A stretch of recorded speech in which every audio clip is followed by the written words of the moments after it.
First item on the agenda will be the Pledge of Allegiance, followed by a silent moment of reflection, so please remain standing following the pledge.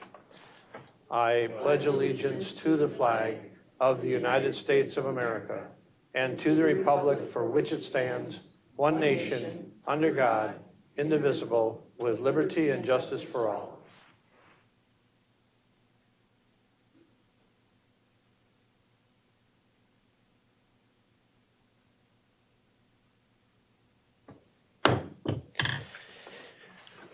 Thank you. And we'll have the reading of the notice, please. An educational meeting of the Marathon County Board of Supervisors will be held at the Marathon County Courthouse Assembly Room, 500 Forest Street, Wausau, at 6 p.m. on Thursday, June 18th. The agenda was duly signed and posted. Thank you. And I'd like to request everyone, please silence your cell phones and any other electronic devices as to not be an interruption to the meeting. And I thank you for your compliance. We'll proceed to roll call, and I'd ask all the supervisors to please sign in.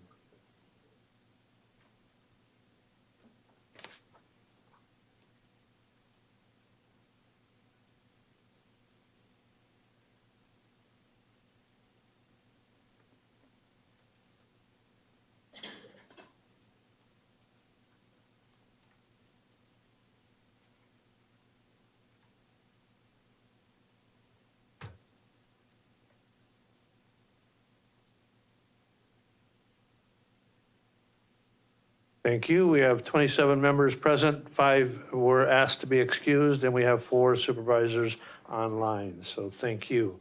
We'll proceed on, and item number 6 on the agenda, I'd like to welcome all of the visitors that we have with us this evening, and also the viewing audience, and thank you for your interest in county government. We'll proceed on to item number 7 on the agenda, and that's public comment.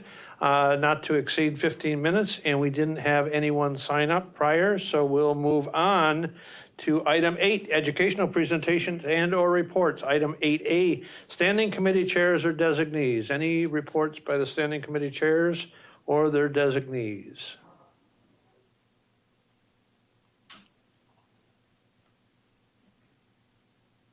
All right, seeing none, we'll proceed on to item 8B, the Marathon County and the City of Wausau Foundational Framework for Homelessness Response. And I'll turn it over to Lance. Sure. And our presenter. Thank you, Mr. Chair. So tonight, come on up, Megan Barnett is coming up to, you can come right up here, Megan.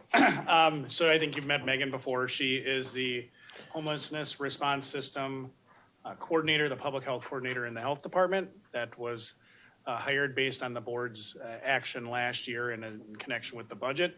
She's going to walk you through, and there's a memo in your packet starting on, I believe it's page 3.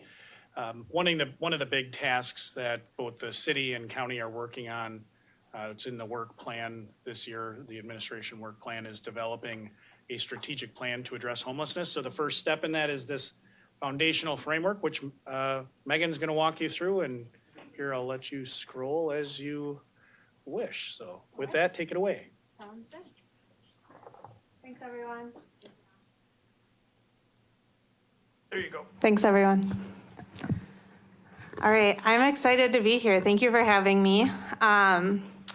I have had a busy last 3 months getting to know people in the space throughout the community, professionals, lived experience partners. And so today I'm going to provide you an overview of this framework, which is a compilation of all of those community conversations and kind of my environmental scan of the community thus far. And then I'll give you a sneak peek of what to expect in the coming years. So with that, again, it's an educational presentation, but feel free to ask questions and you don't need to save them to the end. I can answer them whenever you wish. But history, so my position, and I think Lance touched on this, but it's part of my presentation, so I'm going to continue with it. History of my position is that last year, the joint homelessness task force, so both the city of Wausau and the county met for a year to really discuss what homelessness looks like in our community and what we could do about it at that time. And 2 things really came out of that task force. So one was to fund a 365-day shelter, which happened this year. And then 2 was my position. And my position was really created to steer the community and its response to a coordinated effort that is rooted in public health science and data. So my goal throughout, for sure, the next 5 years and beyond is to make sure that we truly have that coordinated response where our partners know their role in homelessness, where our board knows their role in homelessness, and where the city knows their role in homelessness. And so that's where our foundational framework will come into play, is outlining that over the next 6 months. And then what we hope to have what we will have by the end of December is a 5-year strategic plan. So to take you back again to those last 3 months and those community conversations, I have been community organizing for a really long time, and I've worked in over 30 communities across northern Wisconsin. And one thing that I have learned in all of that time is that you never come into a community and say what to fix and how to fix it. And so my discovery over the last 3 months was just genuinely listening to people and their concerns and their barriers and their frustrations, and then with the hopes of us joining efforts to tackle this issue. A couple of key highlights came out of those conversations. One was that we truly have an amazing community, and I think you already know this, but I'm going to state it on record. We have an amazing community that is resource rich, right? So we have community partners showing up to the table every single week to help solve these issues already. And that's half the battle, is getting the community partners to the table. So I'm already super excited about that because, like I said, sometimes the energy is spent there, trying to convince people that there is an issue and that we need you to come to the table and collaborate to address it. We have that, yay, check. But the other theme that I was able to identify was the lack of data. So when I went around and I asked every partner, tell me how big of an issue we have. You know, I keep hearing we have this issue, right? And I think we all can admit that we do. But no one was able to put a number to it or tell me or describe to me just how big that issue was. And that's a huge concern for me, especially someone who is going to be marrying the practices with public health science. I don't have a starting point if I don't have data. So I really need to know how much we want to move the needle, but I don't know where the needle is. So that's something that we're going to be focusing on over the next 6 months. And I can assure you that a lot of work is already being done around that because the gap was highlighted very early on for me within the last 3 months. So I've been able to kind of react to that already. But you'll see that that is one of the key areas in this foundational framework is around data and different levels of data, how we capture it, how we report it out, how we share it, et cetera. So that's why you see that there. So like I said, the foundational framework is a compilation of the discovery that I've had over the last 3 months. And also because we don't have that data, I'm not confident in putting together the 5-year strategic plan until we do. And so that's why you can expect that strategic plan by the end of December. We will have a leadership committee that is formed between the city and the county. And that is simply to help me formulate and put into words our exact roles within this response. That was something that was asked from the Joint Task Force last year as a medium level outcome, is they genuinely want to know and be able to articulate, or you all want to know and be able to articulate what our role is. And that truly defines then, you know, where are we willing to play in the sand, and what are our barriers and what are our ropes, and et cetera. And then Tracy here is with me as well, and we'll be doing the same thing for the city. So at the end of December, when you see this foundational framework, you will see 2 tracks. You'll see the city track and you'll see a county track. And so Tracy and I will be working in tandem. She'll be working on the city side and I'll be working on the county side, but it'll be one joint plan. So again, you'll see Tracy and I quite frequently over the next many years. And then to point out the last focus area, community engagement. So that is gonna help us drive what this strategic plan looks like. So I have some areas of opportunity already through my conversations and what I've seen. But I want to hear from the community and what they're seeing. I want to hear from lived experience partners. These conversations are going to be rooted in data-driven processes. So they are not going to look like open forums. We are going to have opportunities for people to share, but in a more constructive way. But you will see those come up and pop up throughout the county. And so I ask that you help get excited about those, share them with your constituents. The more people that attend these, the better the plan is, because this isn't my plan and this isn't Tracy's plan, this is the community's plan. So the more ideas that get generated, the more hands that are on this plan, the better it's going to be. So again, I just ask for you to get excited about that, and I'll make sure that you are aware of that as well. And then lastly, the second piece of your packet is the environmental scan that I had already referenced. Like I said, I've been having lots of conversations, integrated myself in different meetings. I've been leading a few meetings as well. And I just wanted to assure you that the community isn't starting over. We have a lot of good that is happening out in the community, and I don't want to diminish that, nor do I want to paint this beautiful picture that I'm here now, so we're going to solve homelessness within the next couple of weeks. Like, that's not how it's going to look, because this is a systemic issue that requires systemic solutions.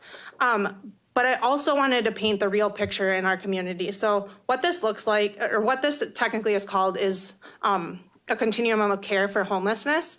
And it provides buckets of opportunities for us to interject and address certain gaps. So when we organize our resources this way, it becomes a little bit more tangible, and our efforts can be concerted or concentrated towards specific paths. And so that's what I tried to illustrate for you here. You'll also see these themes of pathways and prevention and crisis come out in those community engagement series as well, those listening sessions. So we might have a session specifically on housing, or AKA the pathways out of the system. So again, this is a way for us to organize the issue because it is so large, it's such a big puzzle. So we need to chunk it down into bite-sized pieces. So again, this is just for your awareness of crafting what I've been able to see so far and the rich resources we have in this community. And then some areas of opportunity and growth that I've identified, but as we know, there might be more that come out through those conversations. And I should say myself, along with partners, have identified. So also, if any partners are watching this tonight or tomorrow, I just want to give a huge shout out to them as well, because they are boots on the ground doing the amazing work, and they're helping me to understand and catch up with the rest of the community. And I very much appreciate that. I felt so welcomed in this space, and it makes me really proud to work for this community. So thank you to all the partners and all of you for your service. With that, does anyone have any questions? Any questions for Megan? I guess one of the things, Megan, as we open the shelter, do we have a sense of how large the problem is and the challenges, and what's the biggest challenge that you see that you're facing? I know you're early in the environmental scan, but where do you see is the size of the problem and the biggest challenge? Yeah, great question. So I think one of the biggest problems that we're going to face is balancing urgency with decision-making rooted in data, and just good decision-making in the public health world. Because there are given nights where I have witnessed people wanting to stay at Bridge Street Mission being turned away because of capacity. But there are other nights where they haven't reached capacity yet. So it's kind of this kind of limbo right now. But again, that tells me that we do have an urgency to this issue, but we want to make sure that we're doing it right. And I think if we don't act soon, which we are, right? We have me and Tracy and everyone else. The problem only gets bigger. So I think that is a huge issue, as we're already seeing capacity. At Bridge Street Mission, over the course of 30 days, they saw over 150 individual clients. So at any given moment, there are 150 unhoused people in our community. That's not one given night. That's over, again, like 30 days. So, but that goes to show you that we do have a big issue that we need to address. All right, thank you. Supervisor Lemmer, please. Thank you, Chair Gibbs. Thank you, Megan. I really am excited to see some movement that could be happening with our collaboration with the city. I watch the city public health and safety meetings almost monthly because there's valuable reporting that is done. Tracy does a fantastic job of reporting back some of that data, and I think it might be helpful here. I'm not on Health and Human Services Committee, but if there's any way we can have some of that data or that presentation, even the packet just shared, so that we get that understanding. And then just as a suggestion, if it's not already being done, I think it would be helpful that we understand, number one, how many people are being turned away on a given night, and then the reason why, so we can start tracking whether it's capacity or some other issues that might rise, and give us data for gaps to fill. Thanks, Ann. That's a great suggestion, and that's something I'm already working on too. So I'm glad we're on the same page there. And then you raised a really good point about the continuity of sharing these updates as we go forward. So the plan is that quarterly I will share the updates with Health and Human Services, but we can absolutely request that that package then gets to all of you. Feel free to watch the recordings, do what you need to do. And then also at the Health and Safety Committee on the city level, we have committed to providing those updates quarterly as well. Supervisor Krebs, please. Thank you, Chairman. Appreciate all your help and everything that you're doing. Based on your early data, have you seen a larger concern with those with mental health or substance abuse issues? Is it those coming out of the foster care system? Is it those that are perhaps in the domestic violence shelters here in the area? Where is the most urgent point for us to start addressing this issue? Yeah, great question. So the preliminary data shows that geriatric population and our community members with severe long-term mental illness are the two most in dire need. And that's simply because we need to make sure that we have the proper amount of services to support them. And right now we don't have that balance. So we're seeing it out of limbo.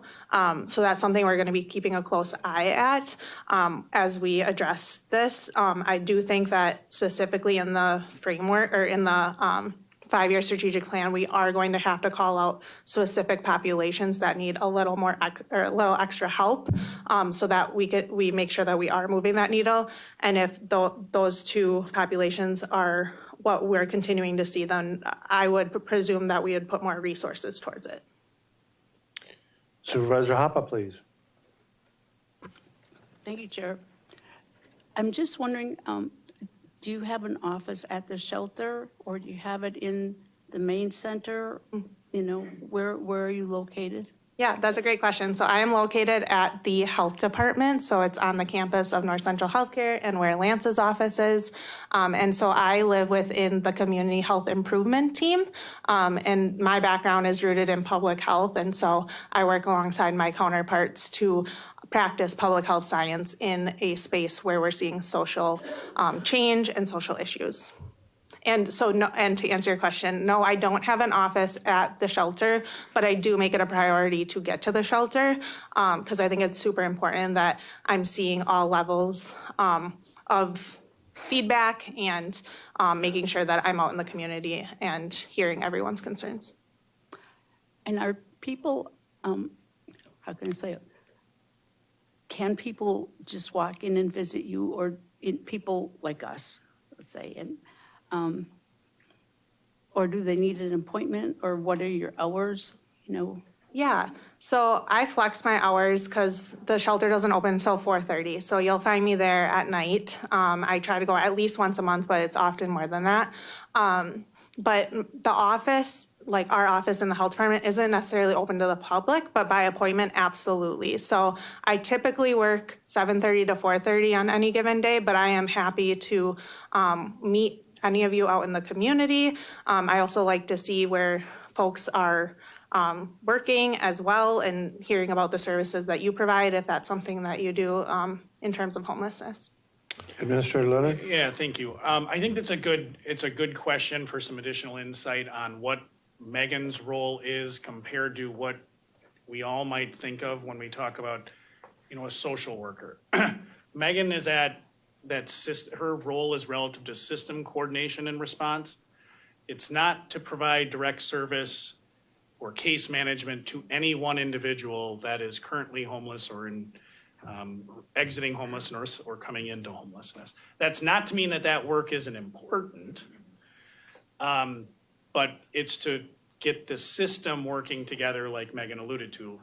Our role, I'll just give you the one of the things that came out of the task force last year is the county has a lot of interactions right now with this population. Megan listed a couple. People with mental health and Supervisor Krems, mental health and substance abuse were the questions, and foster care. We have our social services department. We operate crisis services and mental health and substance abuse treatment through North Central Healthcare. We have the ADRC, which is dealing with individuals that have some of the geriatric needs that were talked about. Our criminal justice population, that is some of the areas of core county responsibilities on the case management and direct intervention side. What we haven't had is that system approach. So I think your question is well taken. Can people schedule an appointment for Megan? And she is going to be out in the community and having those conversations. That said, one of my cautions is always, I will pull back and say, hey, you are not serving John Smith, right, or Jane Doe. Your job is to make sure all of the John Smiths and all of the Jane Does have a system that responds adequately to their needs. So I think your question is very well taken in what is the role.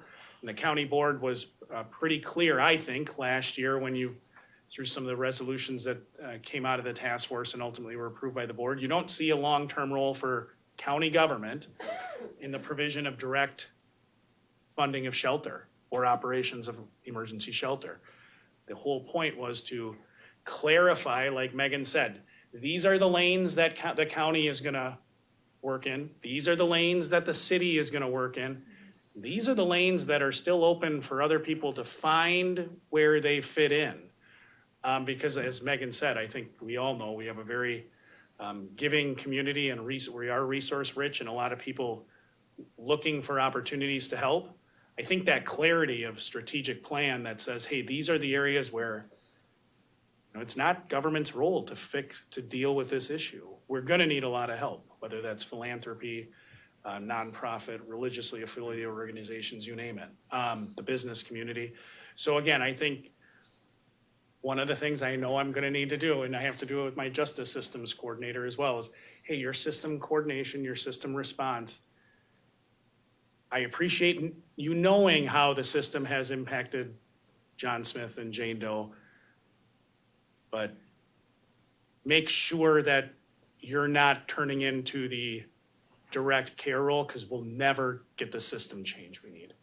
So I hope that helps with some additional context. Supervisor Wilhelm, please. Is there a plan to keep track if people are coming from other counties?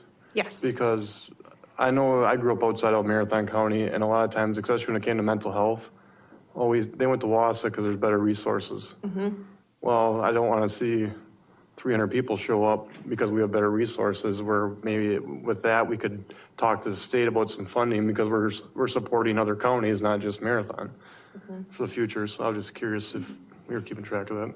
Yes, so Tracy and I have identified population level data, and next month we'll be presenting that to the Housing Task Force Case Management Subcommittee with the hopes that partners will adopt those 10 indicators and integrate them into systems that they already have in place as a starting point. We have hopes and visions for the future, but this is our first kind of stab at gathering that population level data, and that question is on there. So was your last place of residence in Marathon County, yes or no? And if no, what was your last place, or where was your last place of residence, state, county, city? Thank you. Supervisor Hoppa, please. I wasn't quite finished when I got cut off. I also was going to say whoever is responsible for selecting the people that work at the shelter, that they've done an excellent job, because I had to go there with somebody that was homeless and in need a few weeks back, and they treated us just beautifully. They knew what they were doing, and they were very organized. I was quite impressed with the way it's running. So whoever that would be, thank you for that.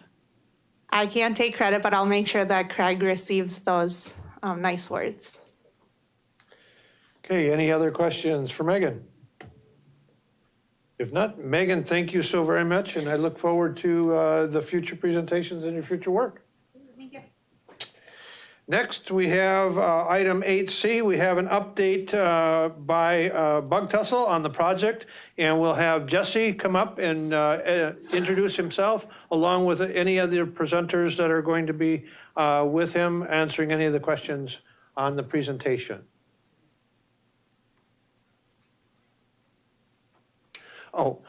Just to reiterate, the packet and the slide presentation that's in the packet has been changed and updated, and we will send that out, and it'll be included in the packet that will be for next Tuesday's meeting, but there won't be a presentation on the Tuesday meeting, but it will be an updated to correlate with the presentation that is being presented visually tonight. Jesse, the floor is yours. Awesome, thank you. This is my first time in Marathon County and at the Marathon County Board meeting here, so it's great to meet all of you here. We'll do. My name is Jesse Lane. I'm VP of Strategic Development within Bug Tussle. What does that mean? County-facing and communications, so you'll be seeing a lot of me moving forward. I will be your direct contact for any questions, concerns, or just resources in general based around Bug Tussle and the carry out of Bug Tussle within the communities. Along with me, I have to my left here, George Fuenzalida. He is with an advising firm, JLA, who assisted us in a lot of the bead work that we did. And for those of you that may be unaware what bead is, we will cover that during this. To my right here, starting far right, I have Mike Long. He is a senior leader at Bug Tussle, a counsel as well. To his left, I have Chris Halverson, VP of Wireless Development. And to his left, I have Johnny, VP of Fiber Development. I thought it was important to bring this larger crew with us here today as, this is an educational meeting and you may have a lot of questions and having the people in the room who can answer those is obviously very important. I do just want to say, ask questions as they come up. Feel free. Do not feel compelled to wait until the end. We have a presentation. The presentation is not gospel by any means. It is mostly just to guide us along in this and to cover the bases that were found important beforehand and what we thought would be important information here. So we'll go over here. We'll get directly into sort of what we will cover during this meeting here. We will cover the Bug Tussle mission and the county partnership. And I won't read through the bullets on the right. You can see there. We will cover these specifically in each of these points. We'll cover the Bug Tussle and Marathon County partnership, what that means financially. The summary of accomplishments and the assets within the county, the priority services in the future plans that we plan to execute in the near future and the coming future. Lastly, we will get into the ongoing commitment and the partnership that we do have with the county. Getting into project vision, I'm going to hand it off to my colleague George to my left here and let him speak a little bit about the project, sort of where we started, some of the revisions that have happened along the way and how we've gotten to what we got today. Thanks, Jesse. Yeah, so what you see here is it's been sort of a layer of different projects. In 2021 was the original conduit bond project. That was a $25 million conduit bond where the county provided its credit rating, credit worthiness to a municipal bond program that then Bug Tussle took on. Of that, about $20.8 million was available for project specific funding. The other goes to reserve funds and some of the transaction fees and so forth. So I'll get further into those in a bit. But in terms of the mileage, that project envisioned about 198 miles. Subsequently, there was a leather camp project to more densify and provide fiber to the home in the leather camp community, about 90 miles. So overall, combined, you see those then came together for the 2024 loan agreement, the $8 million loan that then was tasked to, in effect, complete some of the objectives of those two initial programs. Initially, we envisioned 16 fixed wireless towers. We now have 18 up and running in the county. So looking at sort of where we got to, in this map here, the green represents live fiber today. The orange is in progress, and in those, some of them, Johnny will speak to it, are prepared to go live very quickly with some projects that we have underway from the loan program. We've also connected a number of county points of interest, and you can see those designated in red. Many of them deal with either a county facility or also connected to E911 services to be able to provide that fabric. Currently, we're passing about 2,100 locations with fiber, and that number has been updated very recently because once we have now activated those lines in orange, we'll get to that number. In addition, very close to those passings, there's about 800 more homes and businesses that we pass very close, within 500 feet. So those are also available to us as well. In terms of the fixed wireless side, we've got 16 fixed wireless sites up and running. We've got 19 multi-purpose towers.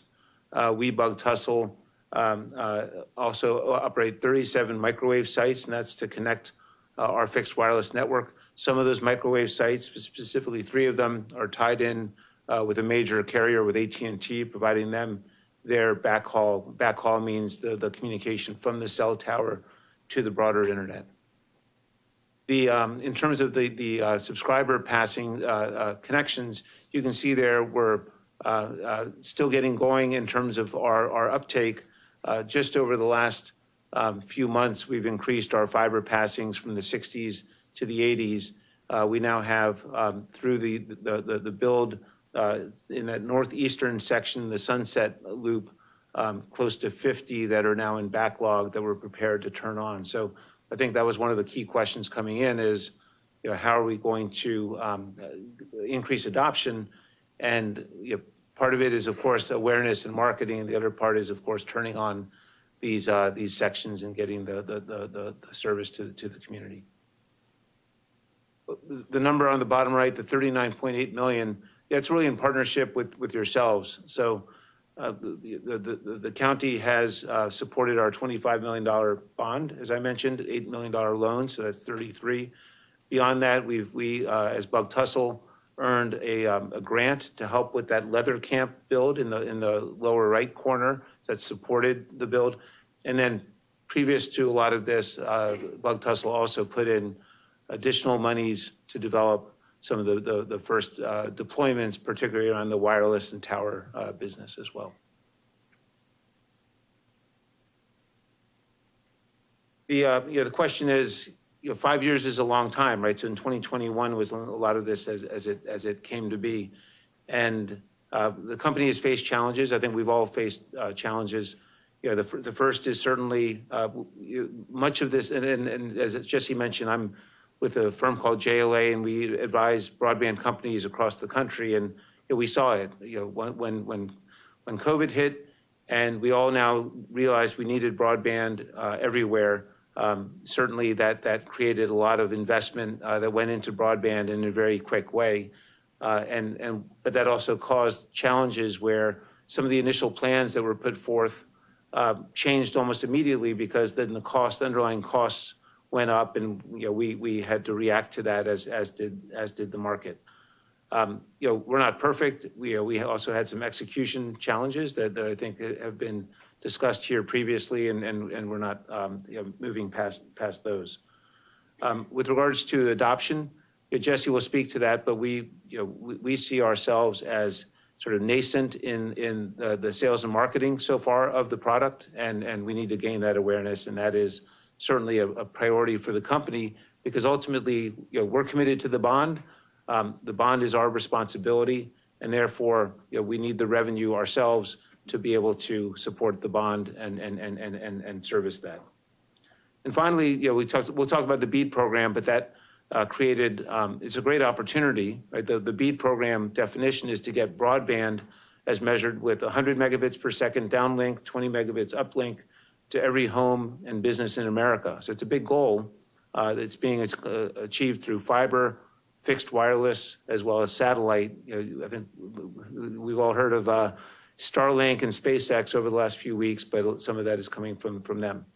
But the BEAD program took 4 years to matriculate, and that caused Bug Tussle and others to, in effect, pause some of their planning to see how the BEAD program would play out. And in the case of Marathon, Bug Tussle has been awarded over 2,000 unserved or underserved locations to connect with fiber.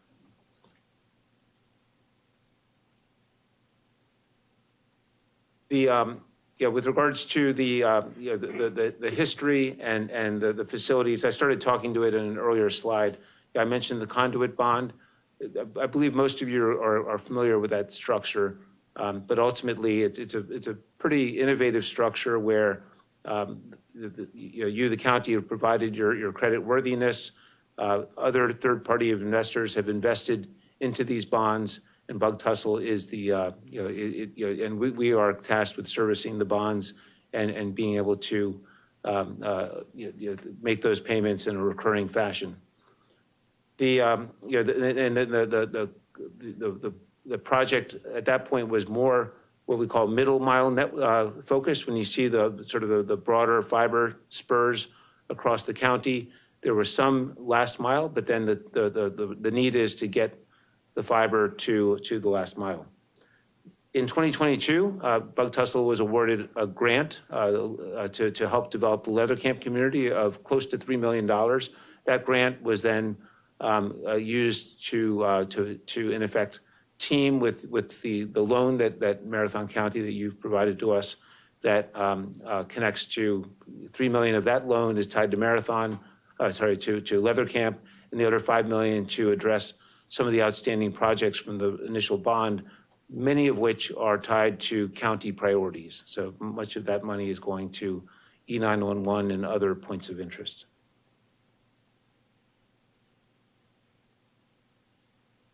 So Jesse, I don't know if you want to take this, or just we're sort of doing some back and forth here. Yep. Yes, so speaking about a little bit of the benefits, what does the county get out of the partnership that we have here outside of the physical properties, which is the near 280 miles of fiber, these 16 fixed wireless sites that we spoke of, you can see here. The county is allowed to install equipment on towers and tower spaces that we have here. The county also has 24 dark fiber strands available for use rent-free. That is provided on all of our fiber routes. So again, it'll range in the 270 full mile area of fiber strand availability. 2 tower antennas. You can see there sort of the details. Again, no charge, rent-free on all of these. The microwave dishes, 4 to 6 foot microwave dish on up to the 4 tower structures that we have put up. And then lastly, equipment hut at the base of each tower. These are all provided with no monthly rent, no license fee, and up to a 30-year term on these. So those are just a couple more of the benefits that the county itself does receive for participating in this bond issuance and becoming a partner of Bug Tussle's through these. Ed, for my very short time up here, I'm going to give this one back to George here. We're going to speak a little bit about the existing loan, the funds remaining, and the planned projects we have to carry out in the short term. Thanks, Jesse. And so I think one of the questions that we were asked in advance was, explain the connection between the loan and the conduit bond. Okay, and the loan in effect was being asked to complete some of the elements of the bond. And in the bond, there are many aspects around some of the points of interest and so forth. Well, we've been working with Lance and his team on an ongoing basis to look at where's the highest and best use of the remaining funds. There's about $2.76 million of remaining money. And Johnny, who leads our fiber development, and Chris, who leads our fixed wireless business, have teed these up. Some of them have actually been now completed recently, but others are teed up to be completed. But part of the reason for also being here is that would represent, I wouldn't say a large shift, but an adjustment in the scope of the loan, because there is a piece, a part of the loan that would have been a very long and expensive build. Frankly, there's not enough money in the loan to complete it on the southern side of the county. But what these include State 29 fiber build, Sunset Fiber, which is a small amount of money to complete fiber that's already been put in the ground. It also includes some of the ongoing servicing and maintenance around some of our microwave rings in the southern side of the county. And then finally, to construct a bridge crossing and the fiber associated with Brokaw East on the east side of the county as well. The 10 points of interest are on this next page here. And actually, I'm going to turn it to Johnny to talk through these, because some of these might be of interest, and you can also see the delivery dates associated with them. Good evening. The projects that you're looking at here, 10 of them represent the county POIs that are in some state of either complete or need to be complete. And then there's a few of the builds from the bond that need to get completed. So when George references State Highway 29, there's 10 miles of distribution fiber that needs to get finished off, and the conduit's there, it just needs to get blown through and spliced. That's gonna give us access to, I believe, close to 140 customers passed, because we have the investment there, we just need to finish it off. The to be determined date, now that we have the approval to move forward, we have a contractor engaged.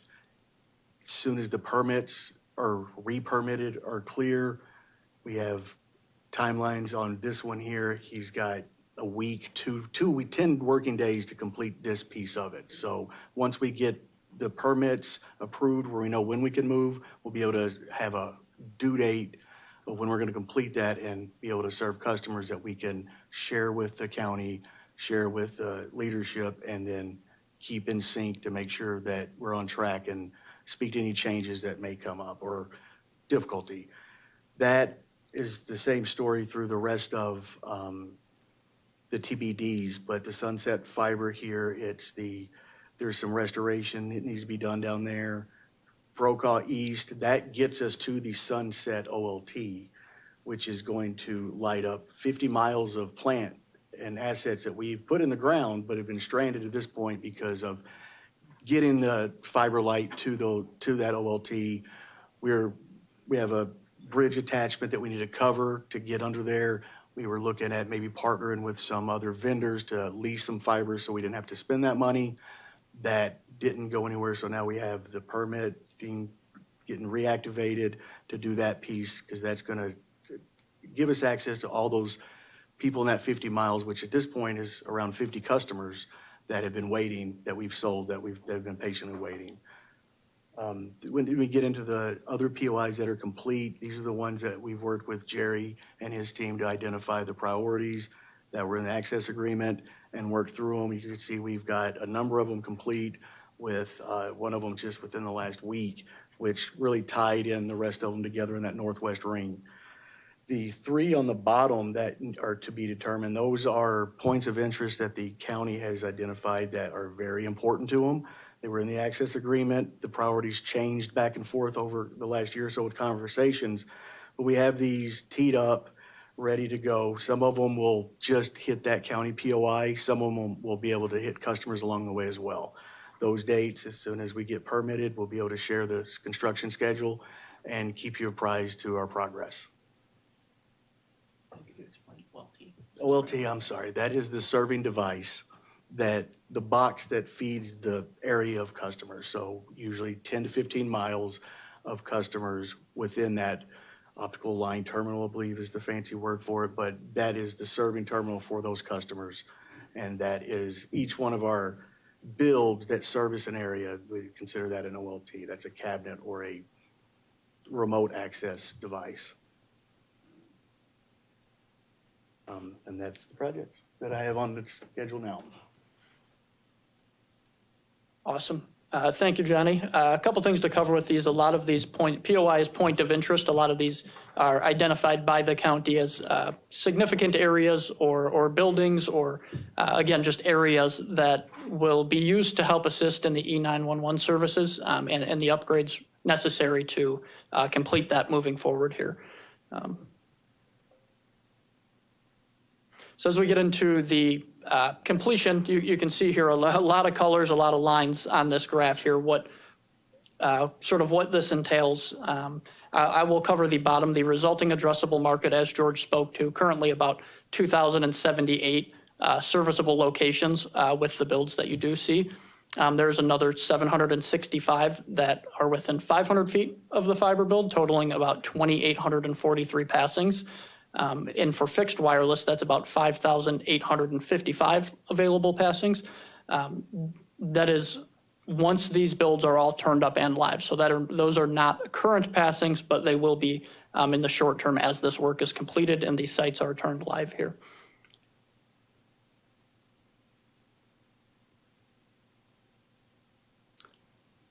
All right.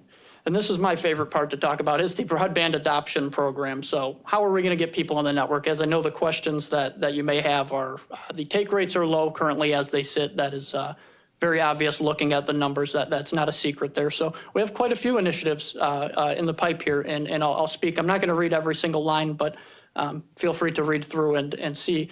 County partner and community engagement, I think, is one of the best ways for immediate growth. Supporting ribbon cuttings for go live events and involving the community in their areas as these sites go live and locations within their communities become available for service. You can see digital marketing. We are working on a digital marketing campaign to carry out and utilize pay-per-click in the areas of service availability. That campaign is moving forward, and I will be providing updates myself to Lance or at following board meetings as we make progress with that there.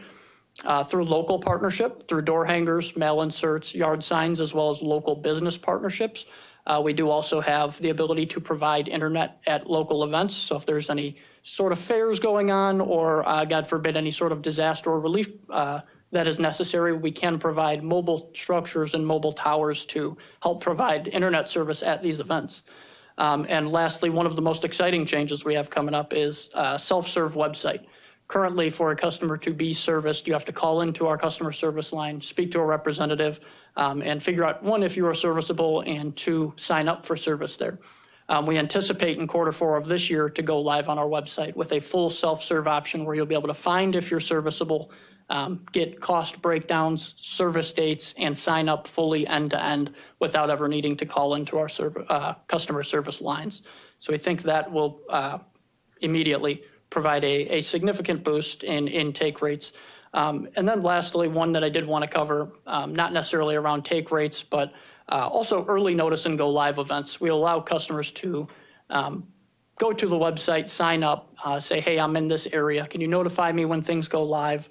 You'll also get early notice to any upcoming builds and any either challenges, successes, or turn-up events that go live. And I'm going to pass it back to George here. He's going to cover a little bit of the wholesale and what it means for open access design throughout the county here. Yeah, so wholesale basically means us selling our services to other telecom carriers. And why is it important? First of all, fiber to the tower, which is right in the middle, to be able to offer fiber. So each of these towers across, generally in rural areas, are often connected through microwave. Now we have this fiber network that, together with our partnership, we've built. That fiber network across the state of Wisconsin runs very close to 400 or more towers, including a few here in Marathon County. So as more and more folks are using 5G devices, maybe 6G one day, and you need more capacity to be able to connect fiber to the tower. And for us, given that you're our financial partner as well, that'll be a new business opportunity to be able to offer in a greater scale, fiber to the tower. And generally, the customer would be a major wireless carrier. Similarly, on the right side, tower co-location services, we own a number of towers, and in those towers, the vast majority of them have space to be able to put on 4G, 5G wireless equipment. From that, we can gain rents. Again, why is it important to you? It gets better coverage, but also more of a stable revenue base coming into Bug Tussle to support the investment program. And finally, on the left is probably the largest, dark fiber connectivity. What is dark fiber? It's basically when you offer some of your network, some of the strands, to another entity who may use it to connect other enterprises. They may be using it to connect further afield into other parts of the state or to provide redundancy for their current network. The numbers you see on this slide are across the state. We wanted to sort of show you that scale, but we have them for Marathon specific as well. And we've talked a little bit about BEAD, right? So BEAD is a program that was invented back in 2021 with the Infrastructure Act, the famous $2 trillion act. So BEAD was $45 billion of that. I mentioned the goal earlier to get, sort of a big audacious goal to get broadband to every household and business in America. Ultimately, there had already been a number of investments, post-COVID that provided some of that a portion of the goal, but ultimately there were about 6 million or so households across America that still stayed unserved or underserved. In Wisconsin, it was about 170,000 across the state. So for us, and Jesse mentioned that my firm JLA had a role in participating and helping bid on these BEAD grants. We looked at this very carefully, and the way we approached it was to look at the Bug Tussle network and see what's adjacent to it, what can we get to economically. And of course, with Marathon County, as significant as it is, we were fairly successful earning the rights to build fiber to over 2,100 locations. And along the way, as we pass them, we'll pass about 800 other households who may benefit from that additional option as well. So this will end up being close to 3,000 locations. As an aside, in other parts of the state, we didn't win BEAD. In some cases, we didn't participate, but in others, we did. But there's still a role based on our ability to connect even the other BEAD winners to our network to be able to provide, as Jesse mentioned, an open access type view as well. Now to execute against BEAD, well, first of all, what does it look like? So here's our same map. The blue dots there are where we've won BEAD. So it's really in the northwest and northeast sections of the county. You probably recognize some of those communities. And so that's our commitment to move forward on that program. We have 4 years to complete it. Right now, the state is handing out the grant agreements, and we're going through that setup process. And then from there, there's the normal steps around the final designs, environmental work, permitting, so on and so forth. But we look forward to getting these out as soon as possible. From the investment side, it is it's not free money. It was actually, BEAD was never designed as that. It's a match. So as Bug Tussle, we're committing to match, to be able to get partial reimbursement for the capital. And then, of course, there's other investments that we're prepared to make that to continue to develop that business. So this is a big initiative for us, certainly in Marathon County. Yep. Okay. Yeah. Well, so Mike was asking me to point out between. So BEAD has both fiber and fixed wireless, and as Bug Tussle, we earned 21,000 locations across the state. Of those, about 11,000 are fiber, 10,000 fixed wireless. In Marathon County, although we have towers, we were not successful in winning the BEAD locations for fixed wireless. In fact, many of those that we bid on in the more southern part, the winner was Starlink. But so you can sort of see overall. So overall, for our fiber wins across the state, Marathon represents 20% of our fiber wins just right here. And that really brings us to the end. We had one final slide, and we have other material as backups, but this is simply for those of you, Lance had mentioned that most of you are pretty familiar with the bond structure. This is not a sort of a pitch, but more educational for some of the newer board members to understand sort of how this works in a virtuous cycle from certainly the county having participated. There's an issuance of the bond that I described at a high level. Then we go through, deploy the network, gain adoption, and then that is a nice virtuous cycle. Certainly by bringing digital infrastructure and broadband to the community, helps in so many ways, including health, as well as the economy with being able to work a knowledge worker type job from your home. So with that, on behalf of our team, we're available for any and all questions around our presentation. Open it up for questions. Supervisor Lemmer, please.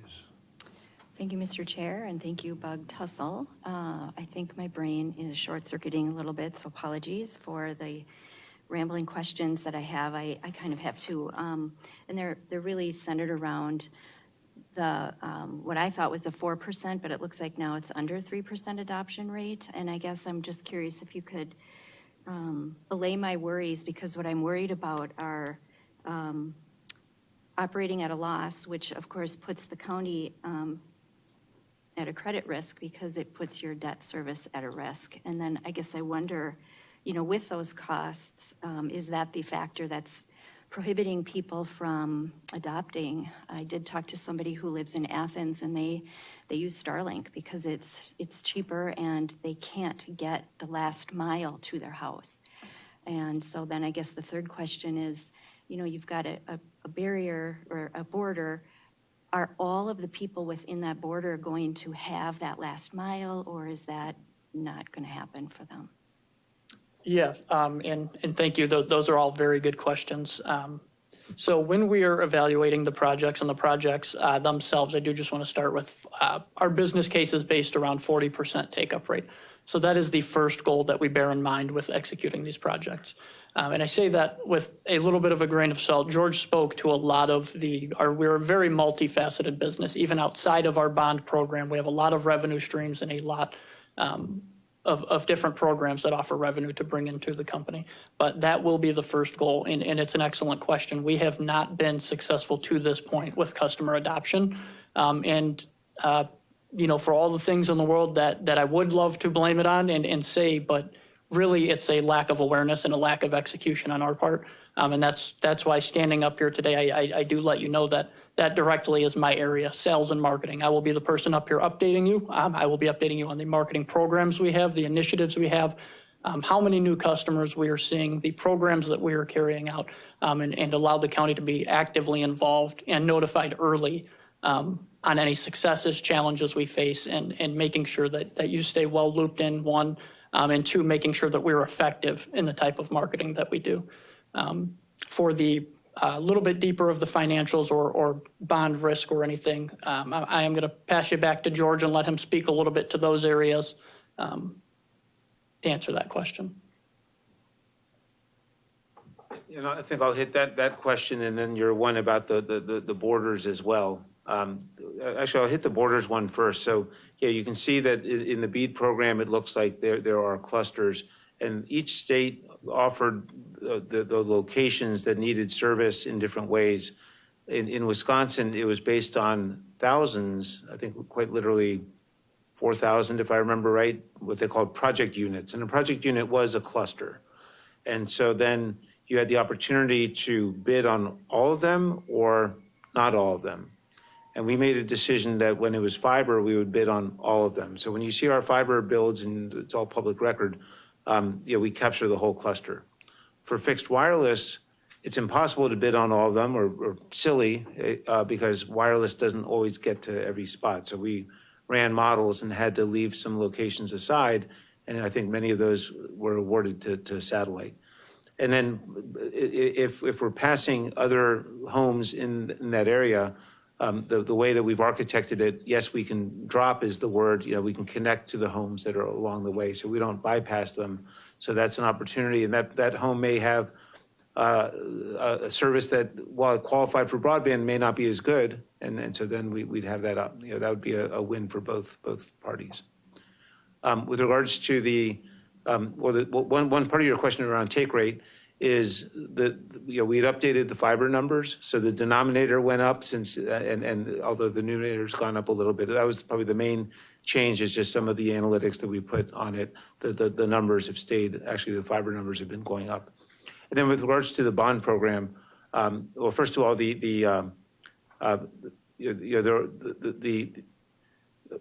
so the bond is set up that it gives us some grace for a few years, with regards to the build cycle and then the sales cycle. And now the payments, the first payments have been coming through, and Bug Tussle has been making those payments. We've developed a plan, the way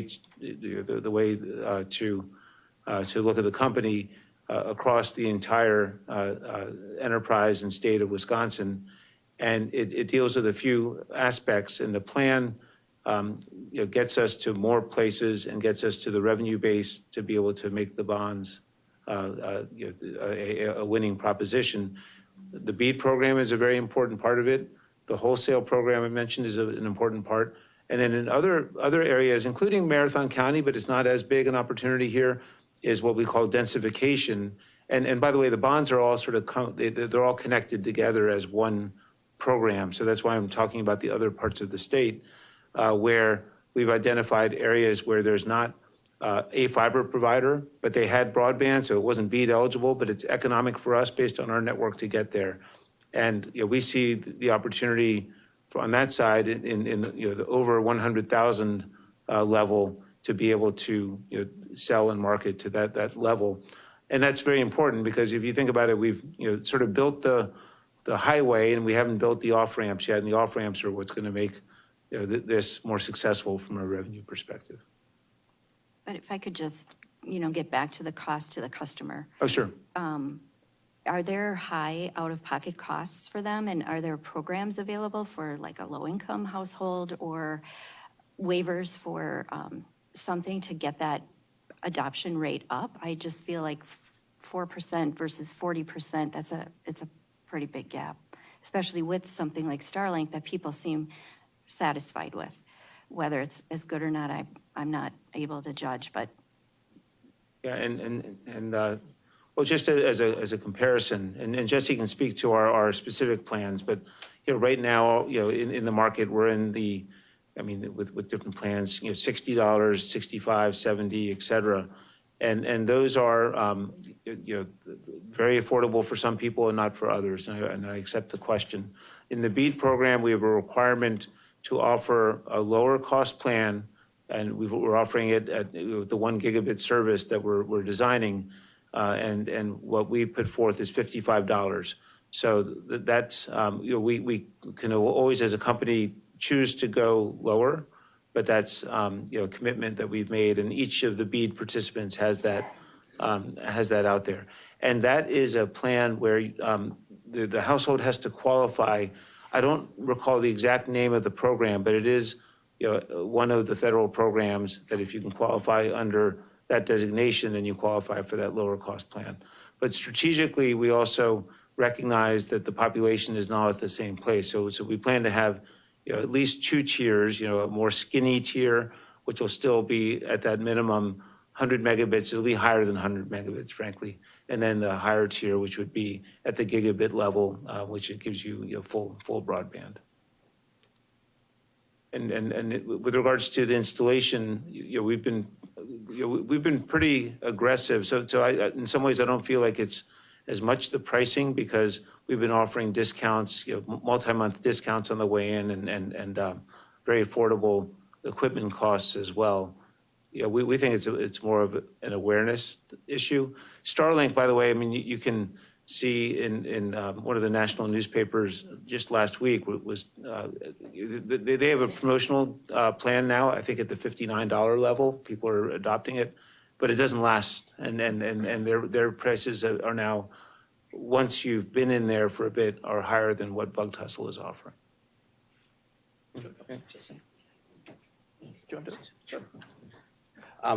One other thing, that the company has used conduit bond financing as a method for financing its infrastructure builds over the last 15 years. It did its first one back in 2012, and that was an immense success. It was all fixed wireless. It was in Fond du Lac County, and it was in Adams County. And, over a period of time, the sales exceeded expectations, and the company was actually able to retire the debt associated with those bonds early. So, we're in ramp-up mode now here in the county, and you'll be seeing that now over the next, in the next year or so, a greater and greater effort to now market, now that the network is built and will continue to be improved and what they call densified. So are you saying that the market from 2012 matches the market for today? Well, what I'm saying is that the company's had success in marketing fixed wireless services in Fond du Lac and in Adams County through conduit financing, and was able to successfully create a program that more or less allowed the company to retire the debt early because of the fact that the services were successful. And I can tell you, now we're selling the fiber to the home, and our BEAD award and our match in the future as we deploy that. There'll be more fiber to the home sales. And we believe that with our densification strategy, we'll be able to meet the goals that we need in order to make this bond program and this bond financing program here in the county successful. Supervisor Wilhelm, please. Thank you, Chair. I live north of Little Chicago, and I see you have your diagram there. You have a line coming across, going over to Hamburg. In that area, there's fiber on every side road up there. And I saw it wasn't on the diagram. I was just curious, because then if we actually saw how many miles were put in, did Bug Tussle put that in, or was that somebody else? I'd have to have specific, I would need specific addresses to be able to say, because we did the Hamburg build, but there have been people that come through after us that have built as well. So particular addresses would help, and we could get that information back to you. Okay, I won't give it publicly, but. What's that? Hold on, yeah. I could talk to you later, yeah, because it's just in the town of Berlin and town of Hamburg. Okay, yeah, I can look it up and we can see what's doing with I it. saw, they came through a couple years ago and laid down all the fiber, that's why I was curious, and there's people on it. Did Bug Tussle do the smaller projects, or is that somebody else? We did densify on some neighborhoods, but not all of them. For the most part, when we're looking at the transport fiber, you'll see the linear path that goes from county to county or tower to tower, and then a 500-foot kind of buffer on each side. And those are the people that can get it for sure. There are some neighborhoods that made sense on the original design that I saw did get built out, some that didn't. That's why off the top of my head, I can't tell you exactly where, but more than happy to stick around and pull that information and give it to you. Okay, thank you. Supervisor Rosenberg, please. Thank you. I don't think my question is for Bug Tussle so much, but thank you for the presentation and your candor. I'm addressing the chair with my question, but I suspect that a supervisor behind me might contain these answers too. I know we've been talking as a county about broadband for, I don't know, since 2009 maybe. And I'm just curious if we feel like this project is meeting our goals and the needs of our community, if we have any concerns about how we're doing this. But I do see that the chair of the broadband task force is about to speak at some point, so I would be willing to wait unless you wanted to allow him to answer. Sure. I'll give you my perspective. Thank you. And my perspective is that we've made some great progress. I mean, when we first started talking about broadband, and Supervisor Robinson and myself were involved in the first initial, I would say, picture of where we were at in the county, and it was significant. There was a deficit significant. And in that early discussions, there was talk about a ring in the county that the county might build and then offer it to ISPs, and there was little or no interest on any of the ISPs of taking up and with the county owning the fiber ring. Since then, we have made with the broadband task force, we've made some significant progress with multiple ISPs, and I think I would characterize it this way. The hope is by the time we're done with BEAD and the BEAD build out, that we'll have met what our target goal was, and that was to provide internet service to everybody. But we're still, we still have a ways to go. There's no question. And I think Bug Tussel's been part of that solution. And I think they've expressed some of the challenges that they've had. But I think they're continuing celebrating the successes as they're lighting up fiber and providing services out throughout the county. Thank you. Supervisor Krebs? Thank you, Chairman. Supervisor Robinson, if you wanted to add additional? Well, we don't have a broadband task force anymore because the thought was that with the broadband equity and access deployment program, that the policy issues for the board would basically go away, and that we were really more of in an implementation schedule.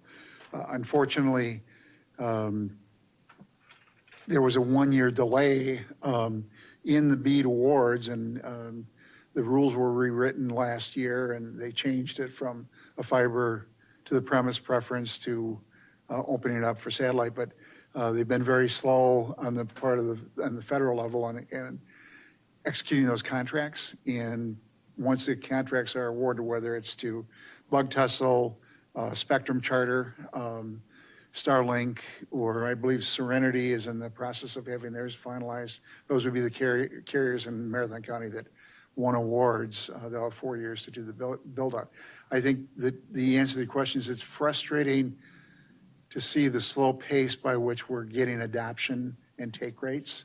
I think that I think we all would have liked, if you are without internet, it is an eternity.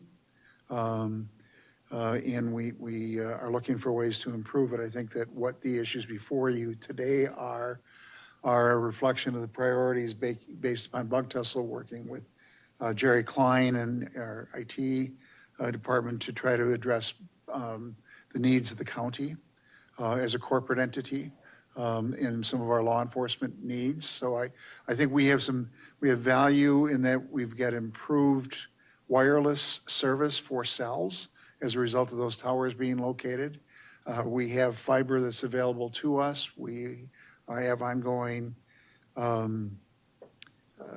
opportunities to complete it. One of the points is that we will not be completing the loop. As a result of not completing the loop, the southern portion, I think there's a need to go back and take the Bug Tussle agreement to the Infrastructure Committee, which is now the lead on broadband, and just make sure that the county and Bug Tussle are in concurrence relative to that change in scope. So I think that will be some action that the board will need to look at going forward. And I do have a comment, but I'll wait for my turn. Yep. Jesse, please, you wanted to also. Yeah, I wanted to go back a little bit. I do apologize to your question you asked. I only answered the first portion of it, not the cost to the customer portion. So with our fiber program, we do, for installs for customers or drops to the home, as we would call them, the first 200 feet of installation is included for the $65 installation fee that we charge.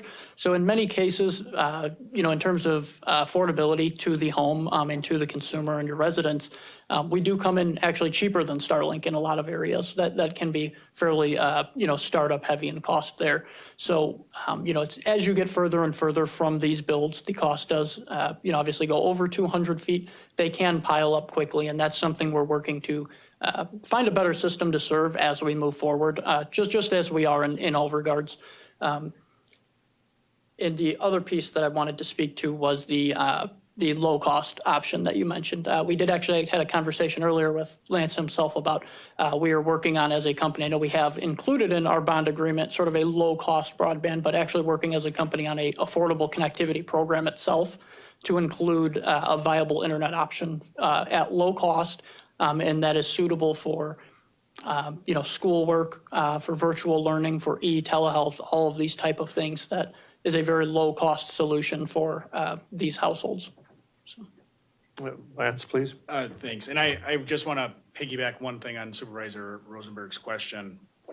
Going back to, it seems like an eternity ago, but when this project was initially conceived, one of the areas was really the county corporate entity that Supervisor Robinson referenced. So in 2028 and 2029, you're going to be getting an updated capital improvement plan as part of the budget this year that has that 5-year look. You'll see that there are upgrades that are needed on the law enforcement side relative to our obligation based on our unified dispatch. And our system right now is heavily dependent upon as a primary, and Jerry Klein, keep me honest in the back because I'm going to play IT here. It's microwave primary.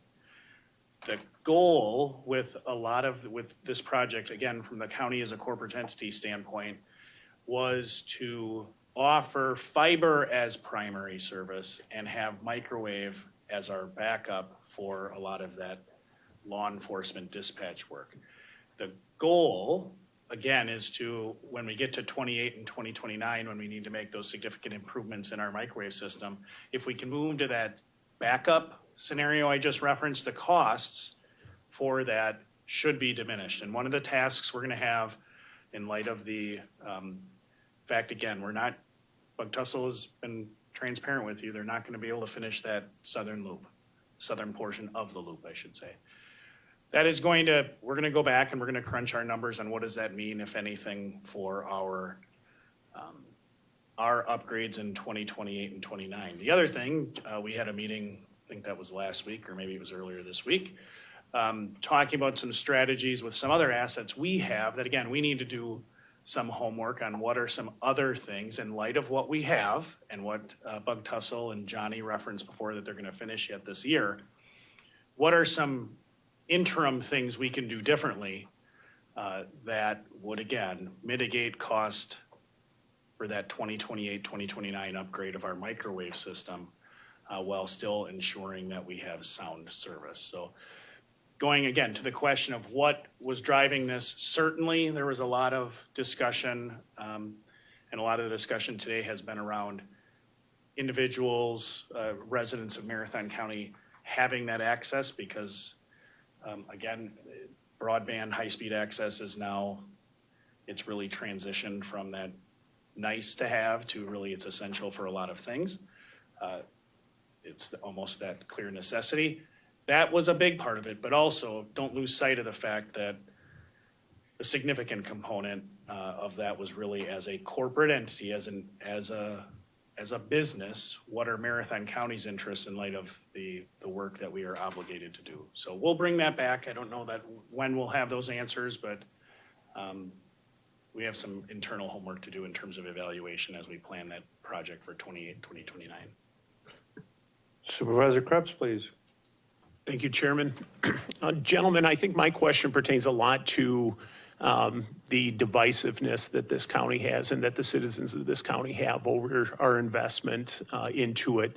There's a lot of speculation out there that the Starlink and then Blue Origin system, which is competing with it, will be eventually to the point in the next somewhere between 10 and 20 years where they're going to make the coax cable, the fiber optic, and the cell phone tower an obsolete and antiquated technology.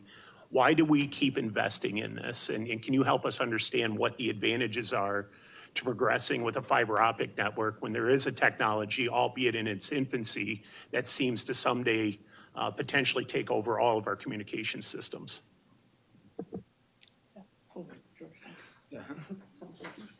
It's a great question, and it's the kind of question that throughout my career we've had to answer when you think about wireless versus fiber, and when is one better than the other, and how do they each evolve?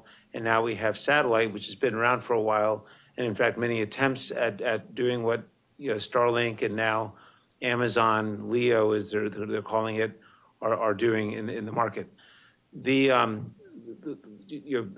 Our view and our analysis shows that for the foreseeable future, it's hard to speak at the 20-year level. That's a tough one. Fiber is your best solution. Fiber in the ground is in particular a great solution because it doesn't get cut as much.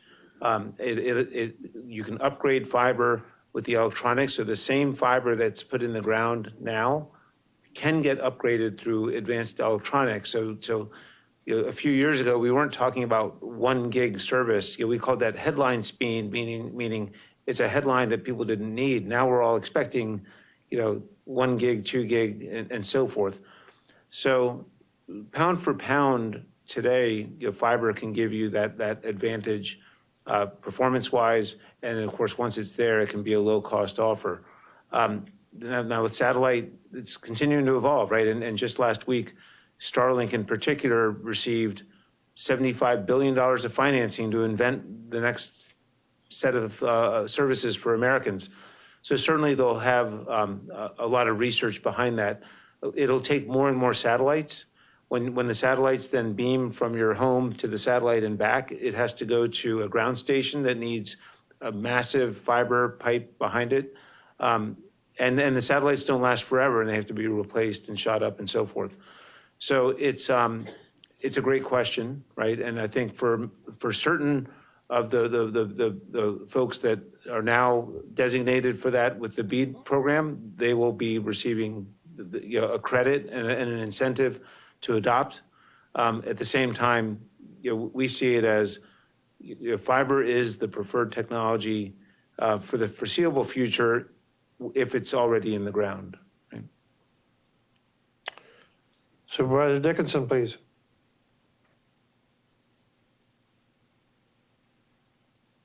Supervisor might be on mute. Can you hear me now? I'm sorry. Now we can hear you. Please, go ahead. Thank you. I appreciate Supervisor Robinson for his comments, and I appreciate, Chair, your comments as well about the Southern Loop. When we got into this, there was a $25 million investment. The Southern Loop was part of that.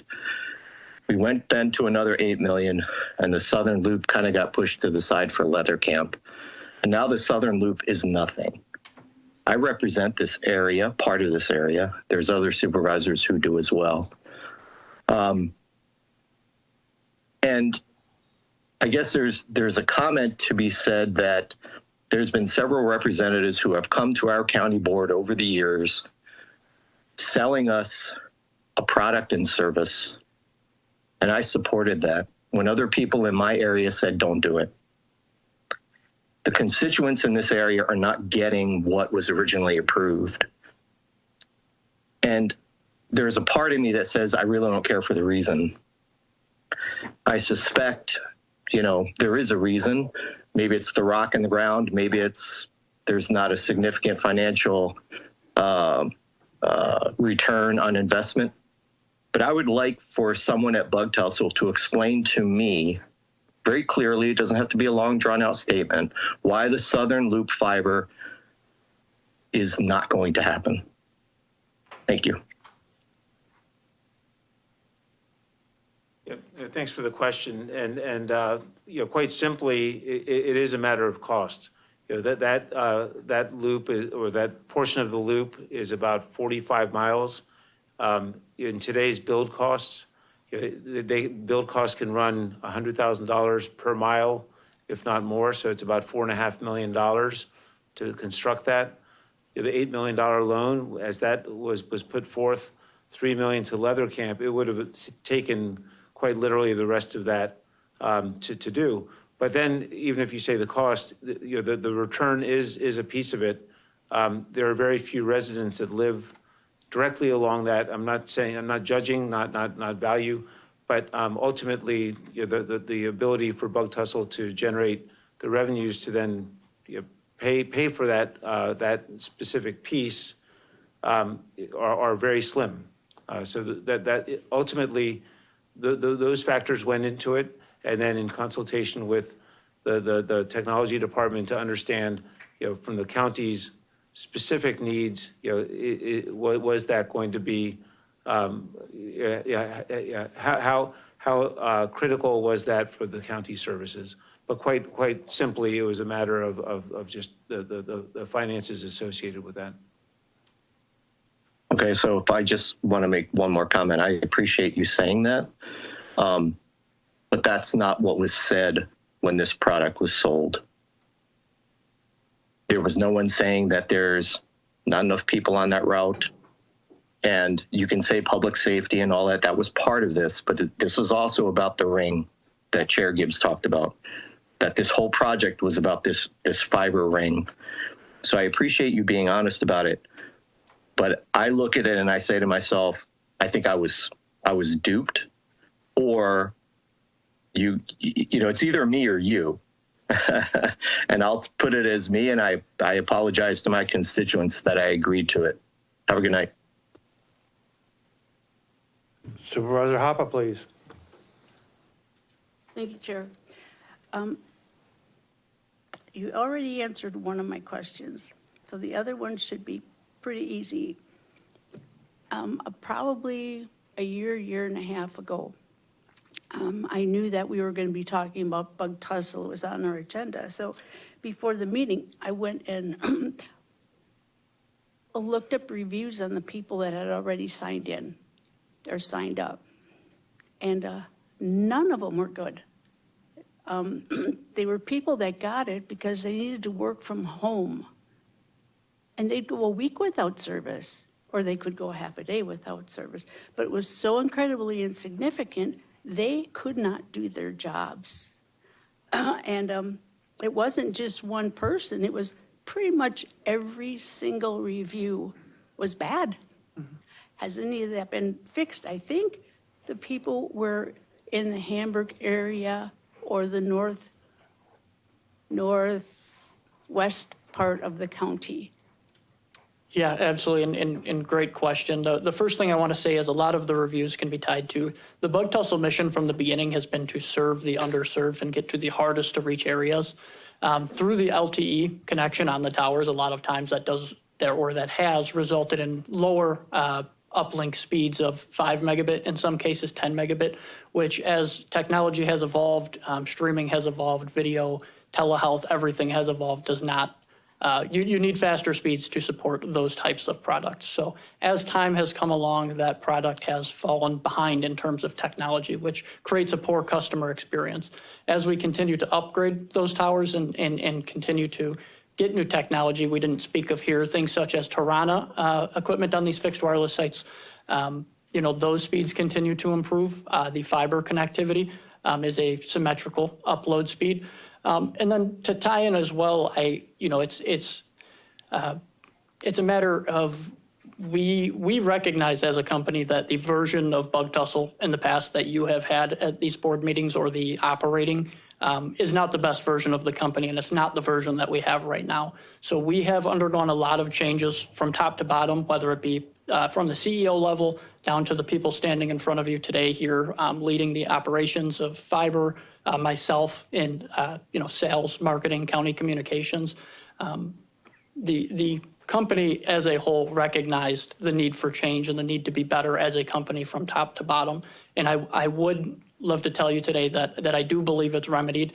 And I can tell you till I'm blue in the face, but it's going to be a matter of proving it and showing it to you over these next few quarters as we will.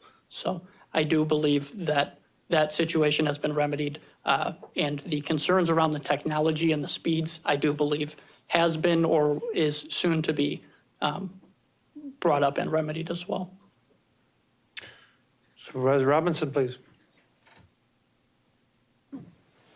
There's an opportunity now through the broadband expansion grant. There's $60 million available statewide. Has Bug Tussle given any thought to whether or not they're going to apply? And in talking to Mark Leonard from the Public Service Commission, this would be middle mile would be an eligible activity. Could you look at that in the context of trying to complete that southern loop or expand services with that there's a match, but it's a highly favorable match. Have you looked at the broadband expansion grant for Marathon County? Yeah, we are looking at the grant. We have not yet looked at it with such detail to say, can the Southern Loop fit into it and looking at that opportunity. The program has a little bit of confusion in our part, and that's just for us to then learn more and understand it. In that they've got quite a few locations in there. It's close to 200,000 broadband locations. They've even put BEAD locations in there, and which has frustrated the NTIA, the federal entity, as to why BEAD locations are there. And then $60 million. So when you do the math, it's about $350 per location support. So of course, most of those locations will not be covered. And then there is a set of criteria by which that they will award the monies to certain projects and not others. So we are looking at it, Mr. Robinson. But yeah, and I think that question about the Southern Loop is one that we can look at, think about that as to whether that might be qualifying for that program. Okay, Supervisor Ritter, please. Or excuse me, Supervisor Marash first. Thank you, Mr. Chair. My question is more just, I need clarification on some of your maps. So where it says on page 8 that it's future fiber design, then on page 11, I'm looking at like in the Brokaw Water Tower area to the east mainly. Then it says that has connections and power, but it's then now on page 13 or 12 where it's got the bead, it has that purple line, but it's not green, so it's not live. Is that because we don't have it connected under the bridge from Brokaw? And once that gets connected, then that will all go live? Correct. If I'm following you right, that's that sunset build I was referencing that is complete, ready for customers as soon as we can get light to it, which is a small 3-mile build with a bridge attachment. And did you mention when you figure that will be done?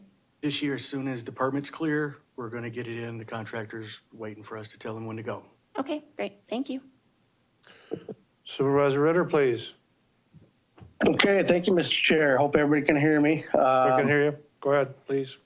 Thank you. I guess in all, I've been on the broadband task force for a number of years. And honestly, the whole time, all it was is excuses by these providers. And listening tonight, that's all I'm hearing right now is excuses on, I mean, I get it. They go after the clusters of people that they can help the most.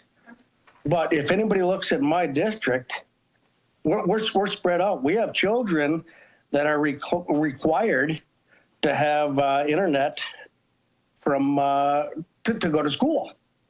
And I'll be honest with you, I guess I don't need an answer from Bug Tussle because it's just going to be the same snake oil. We need this, we need that.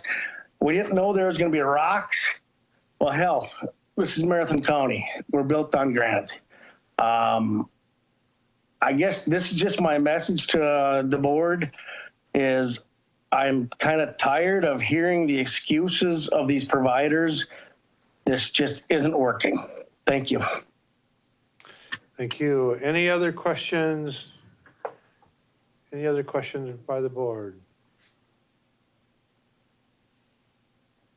All right, seeing none. I thank you all. Thank you, Jesse, and all of the presenters. And we look forward to continued upgrades and updates as we progress on the project. Thank you. Supervisor Gao had a question. I'm sorry. Jesse, go ahead. Supervisor Yes, Gao. I do have a question.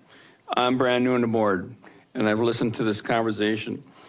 Was there any penalty clause in our contract with these folks at all? Short answer, yes. There's the initial bond offering that was referenced. It's not just Marathon County. Keep me honest, Jesse, how many counties? I want to say like 7 counties. through a bond offering that was led by Fond du Lac County. All of the bond documents were reviewed by bond counsel from both Bug Tussle's perspective as well as the respective counties. There are provisions relative to penalties and breach, which, as Supervisor Robinson referenced, going to infrastructure and the concerns that Supervisor Dickinson referenced, that is absolutely a conversation that the county can have. I mean, Bug Tussle, I think, has been transparent about that. They're not going to finish the project as initially set forth in those bond documents. So short answer, yes, there's a whole process that's laid out in those documents. Chair, has the county ever considered going that route or not at this point? At this point, we have not had those discussions. We're still looking to complete the project as best that we can, and then we'll have those discussions. Thank you, Chair. Supervisor Mask. Thank you, Chair. It just comes to mind to me that during COVID, we had children from the rural areas sitting in school buses outside of libraries and all different places trying to do their homework. I don't blame the internet carriers. I blame the school districts for demanding that these children have to do everything remotely or on a computer. You know, I grew up in the old days when we had to do everything on paper. I don't see that happening now, obviously, but I think the school districts are demanding things of rural children that the kids in the cities that have everything available to them have. And I think it's a very unfair thing. So that's just my comment. Thank you. Thank you. Well, with that, again, thank you, Jesse. Thank you, team. We'll move on to review and discussion of voting meeting items, starting with item 9A1, Special Education Board. Sure, I'll let Lance speak first. Lance, please. Yeah, I apologize to the board. We had, the Special Education Board is, this will be more than what you want to know about appointments. But the appointments that are in your packet, short answer, short explanation, there's one individual whose name is incorrectly listed. That is Jill Heyer, should be replaced with. Lori Haynes should be replaced with Jill Heyer. That's way, thank you, Kim. And then what has happened over time, the Special Education Board has existed for a long time.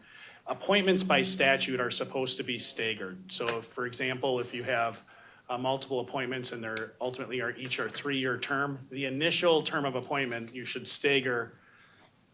You should have people that have a 1-year term, a 2-year term, and a 3-year term, so you're not having the whole board overturned.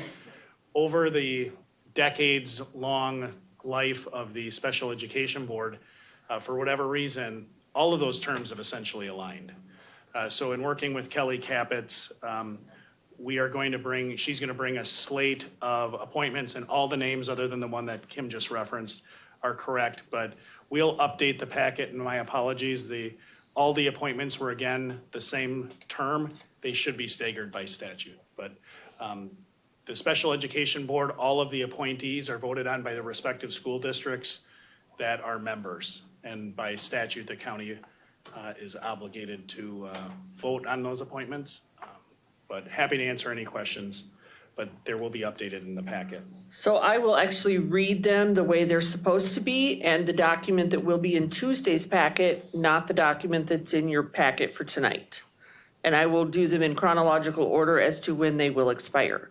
So Allison Reinders from the Edgar School District, that is a reappointment that will expire June 30, 2027. Selenia Espino from the Abbotsford School District is a reappointment expiring June 30, 2028. Barb Wessel is from the Spencer School District, a reappointment expiring June 30, 2028. David Baranek from the Marathon City School District is a new appointment replacing Jackie Hankey, expiring June 30, 2029. Jill Heyer from the Athens School District, a new appointment replacing Lori Haynes, expiring June 30, 2029. And Carla Schufts from the Rochholt School District is a reappointment expiring June 30, 2029. Any questions on those appointments? All right, we'll move on to item 9A2, the Land Information Council. Appointing Tim Wimmer of Wausau to the Land Information Council to complete a 2-year term to expire April 30, 2028. Any questions on that appointment? All right, moving on to item 9A3, the Board of Adjustment. Appointing Carrie Brimmer of Mosinee to the Marathon County Board of Adjustment to complete a 3-year term to expire June 30, 2029. And then also appointing Carolyn Opitz of Marshfield to complete a 3-year term as the first alternate to expire June 30, 2029. Any questions on those appointments? All right, we'll be moving on to item 9B1, ordinances from the town of Oak Plain, to rezone Tim Vreeland for Ann and Jeff Joswiak. Ordinance 0-19-26. Any questions?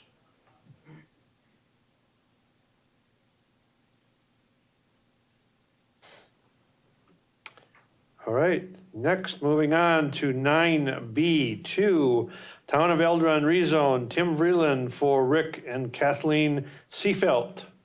Ordinance 20-26. Any questions?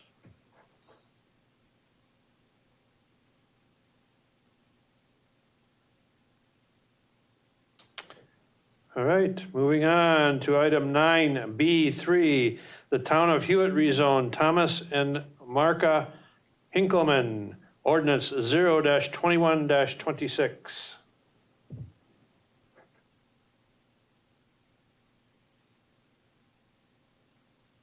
All right, moving on to item 9B4, Town of McMillan rezone Jason Flieger for Benjamin Schaefer, ordinance 22-26. Any questions?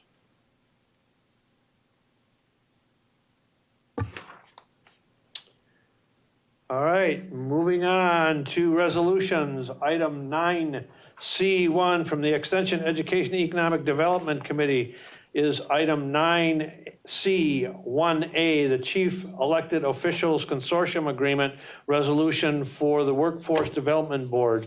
Just to give a little context to this, Marathon County is a member of the North Central Regional Workforce Development Board, now renamed, and I would defer to Stacy. The new name of the entity is Empower Wisconsin. Great. But it's the, is it 11 county? Or 11, yeah, 11 county? 11 county district. And one of the responsibilities is the financial oversight of the Workforce Development Board that receives funding from the state and from the federal for all workforce development work that's done throughout the county. So the consortium has a fiduciary responsibility to that, and there's a requirement because of the federal funding that's flowing through the state that we approve that membership and the financial guarantee. They do effectively go through a audit every year by a auditing firm, and that auditing is provided to the CEOs of all the chief elected officials of each of the 11 counties. So it's provided, and so this is a requirement for us to continue to be a member of that consortium that is brought to the board for its approval. It's Advance Wisconsin Employment. Excuse me. Not a problem. Excuse me. So any questions on that resolution? Okay, we'll move on to item 9C2 from Human Resources, Finance and Property Committee. Item 9C2A, authorizing the amendment of the 2026 CIP funding smoke curtain replacement, Resolution 31-26. Supervisor Krebs, please. Thank you, Chairman. My question is to Administrator Leonard.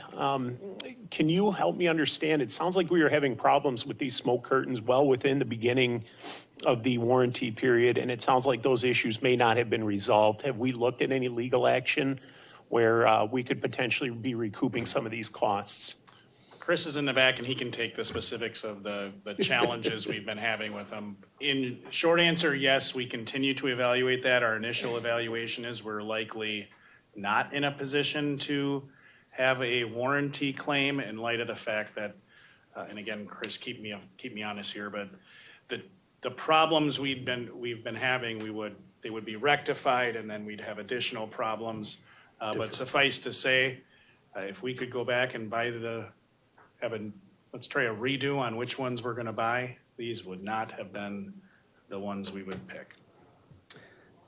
That's accurate. I think in certain situations where you have the same problem recurring over and over and over again, then you exit the warranty period. You can send the manufacturer a letter. I mean, it doesn't necessarily achieve the outcome, but you reserve your right for a warranty claim based on the same problem over and over not being resolved. With these, the problems would be solved and then some other component would fail, or they just wouldn't roll up or deploy as they're designed.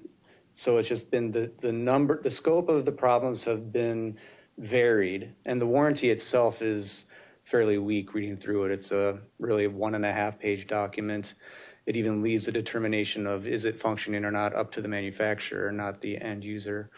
So it's something as well that I think was part of the initial construction. So then the manufacturer and the construction manager had hired an installer too, who did their best with the equipment, may not have been as familiar as they should have been. But at the end of the day, we've worked with the manufacturer multiple times, the installer, the construction manager, even our own staff have just tried to troubleshoot it on their own with IT because there's different IT components with how it interacts with building systems. And it's just a myriad of issues. And they would, the one issue would get resolved and then be done, and then some other thing would manifest. And so it became just a series of things. And then you exit the warranty period, and then you're kind of in this gray area of like, by the letter of the warranty, like what are you able to go after? And so we're still talking with the construction manager because we've had other situations where we've had that previous example I explained where the same problem has persisted and then we exited. So we have, said we reserve the right for the warranty claim and taken other steps to try to put the county in the best position for that equipment. But this one is just not ideal overall. It brings me no pleasure to have this one in front of you. So for this issue here, this will be a new manufacturer and a new installer, correct? Correct, yes. Thank you. Other questions on that? Supervisor Robinson, please. We had that same discussion at the Human Resources, Finance and Property Committee, and I think that the overriding concern is given the safety of the residents of the nursing home. So we're advancing it and we'll continue to evaluate options. Other questions on that resolution? Okay, thank you. Next, we have item 9C2B, amending the 2026 CIP for JACE approval, resolution 32-26. Any questions on that resolution?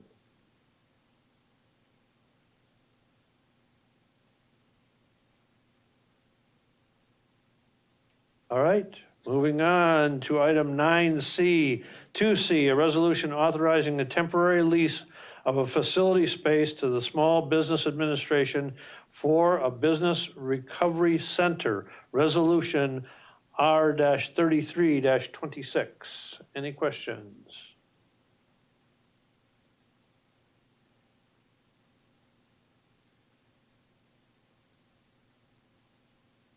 All right, moving on to item 9C, 2D, authorizing the sale of a tax deed property parcel number 168-2807-154-0199 to the Village of Rib Mountain.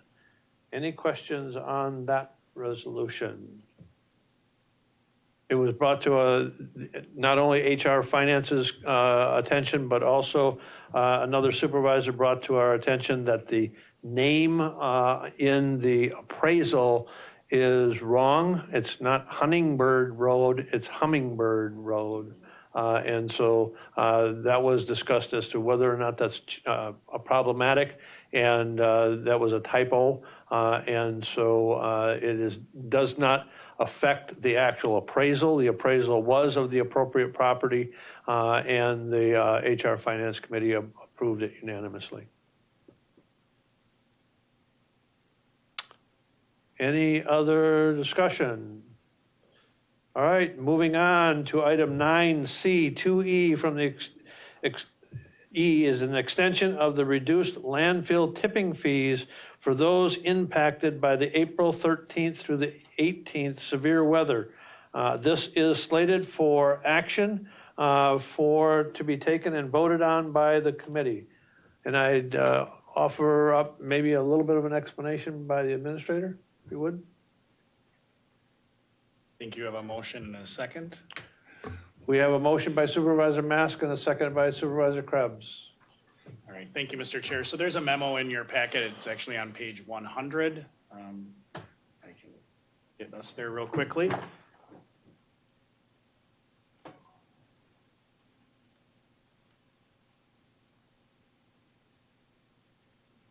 But essentially, this is a follow-up to the action this board took in April following the severe weather, the tornado event in Ringgold and other, and certainly in Cronenwetter, where the board authorized the application of what I'll call a reduced tipping fee, essentially the contract hauler rate.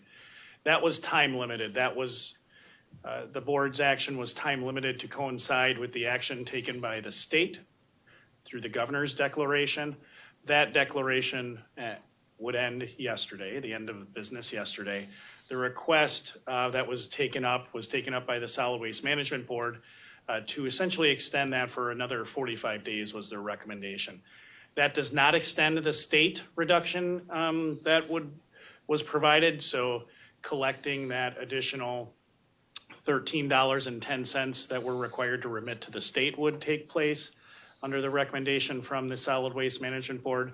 The resolution is also written in a way that should the town of Ringgold extend their reduction in tipping fees of $2.33 for an additional period that we would not, of course, charge haulers for that. As part of the process, again, summarized in the memo, the Solid Waste Department has done an exceptional job of trying to do a good job to identify what waste is being disposed of that is certified to be in relation to the severe weather, because that is a requirement through the state. That process, again, has worked well. So again, the request from the Solid Waste Management Board, I should say the recommendation from the Solid Waste Management Board, and that also was taken up at HR Finance, was that reduction in tipping fees for 45 days. One of the primary purposes, the waste that's coming in has dramatically decreased, bringing in about 1 to 2 loads a day, 1 to 2 tons, so not a great deal. That said, there are between 7 and 10 homes that need to be, still need to be demolished. We attended, Dave Hagenbusher, myself, we attended the Town of Ringgold meeting, their last town board meeting. And one of the things they actually discussed was the challenges that a number of homeowners are having working with their insurance companies, where the homeowner has a contractor that's saying, your house needs to come down, it's a total loss, and the insurance company is not joining in that assessment. And given those challenges, the town was having discussions about the raise order process that could be utilized for that. So suffice to say, there's a handful of homeowners, 2 handfuls of homeowners, between 7 and 10 that still need to come down. This 45 days that was discussed at Solid Waste Management Board was to give some additional time for those people to have those continued conversations with their insurance companies to try to resolve those issues, because then when that waste comes to the solid waste department for processing, they wouldn't be charged the additional $12, approximately $12 that the county has reduced that tipping fee. So hope that meets what you're looking for, Mr. Chair. But again, Thank you. Thank you so very much for on that page clarification. Any other discussion? Again, this is slated for action. So will Supervisor Gao, please. Thank you, Mr. Chair. I attended the solid waste meeting, and I want to thank the solid waste board for taking us up. One of the discussions we did have is the days we determined, and I was very much involved with my constituents, and I should recommend it 60 days, but the solid waste board split it. They look at 30 and 60. What I'm hoping or consider that if we do have a few constituents of mine that can't get something done in 45 days, would there be consideration, maybe an extension, a couple more days based on what I find out from those folks working with the insurance company? Thank you, sir.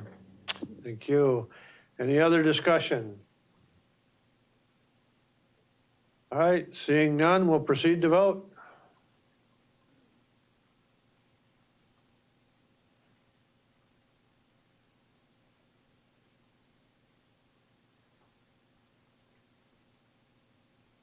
Supervisor Radke, you having challenges with the online voting?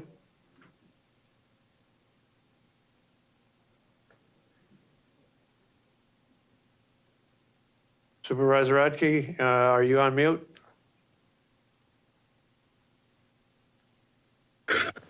I'm a yay. Take your motion or your vote verbally as a yes. We'll proceed. Yes. Thank you. And the motion is carried and is unanimous. Thank you. Moving on to item 9C3 from Human Resources, Finance and Property Committee and the Public Safety Committee. Item 9C3A, a resolution to increase the Sheriff's Office impact funds, impress funds from $200 to $400, resolution 36-26. Any questions on that resolution?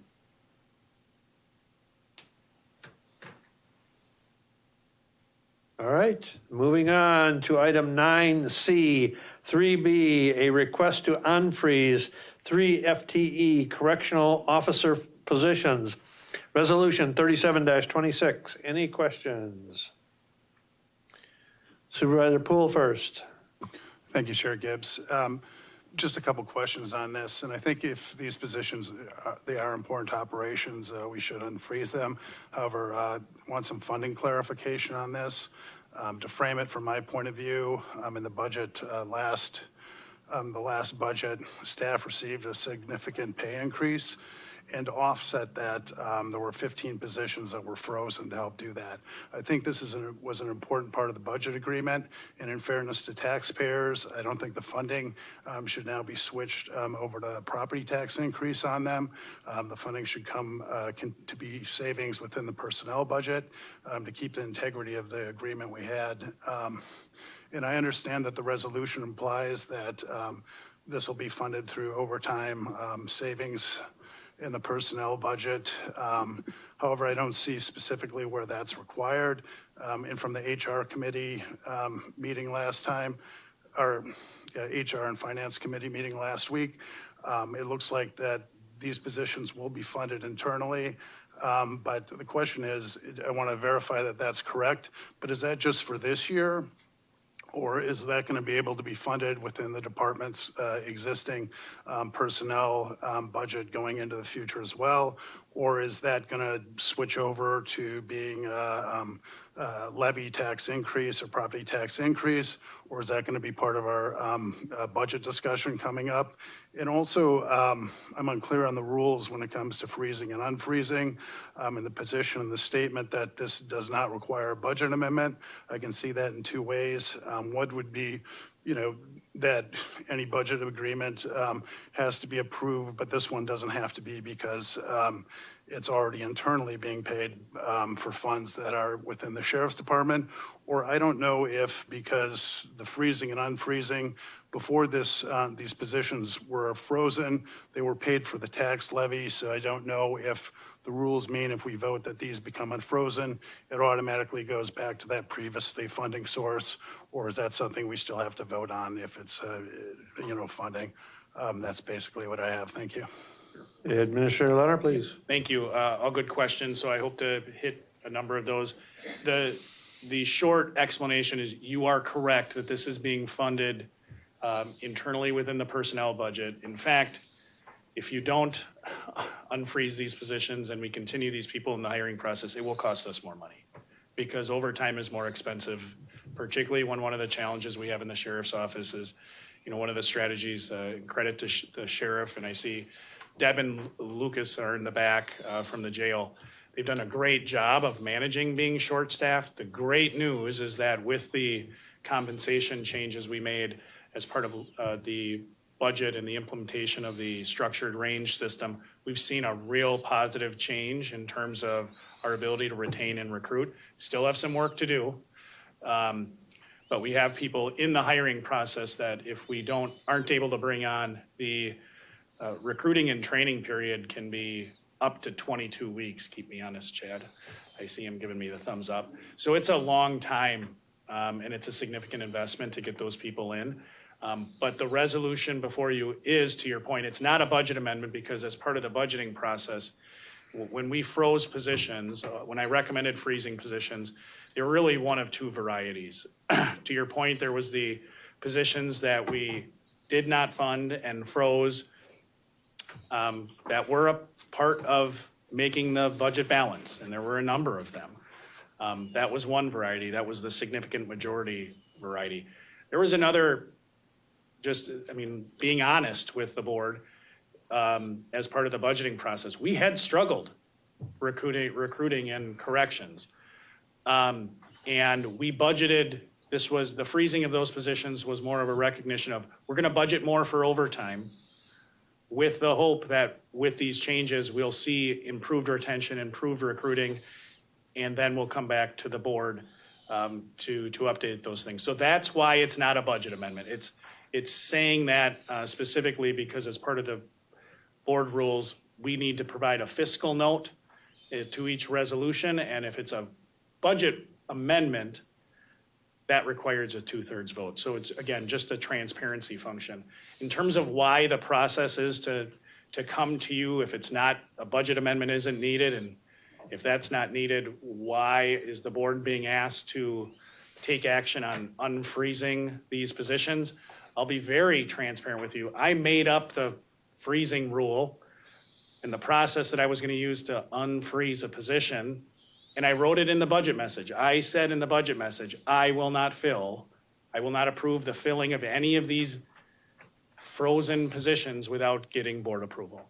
So I'm just following through on my, what I promised to you as part of the budget process. But the sheriff and Deb and Luke are in the back. I would be remiss if I didn't also mention that apart from the monetary piece, that it costs more money for overtime, I will just tell you, was meeting with Luke and the sheriff earlier today in another meeting, and I always knew that corrections was a hard job.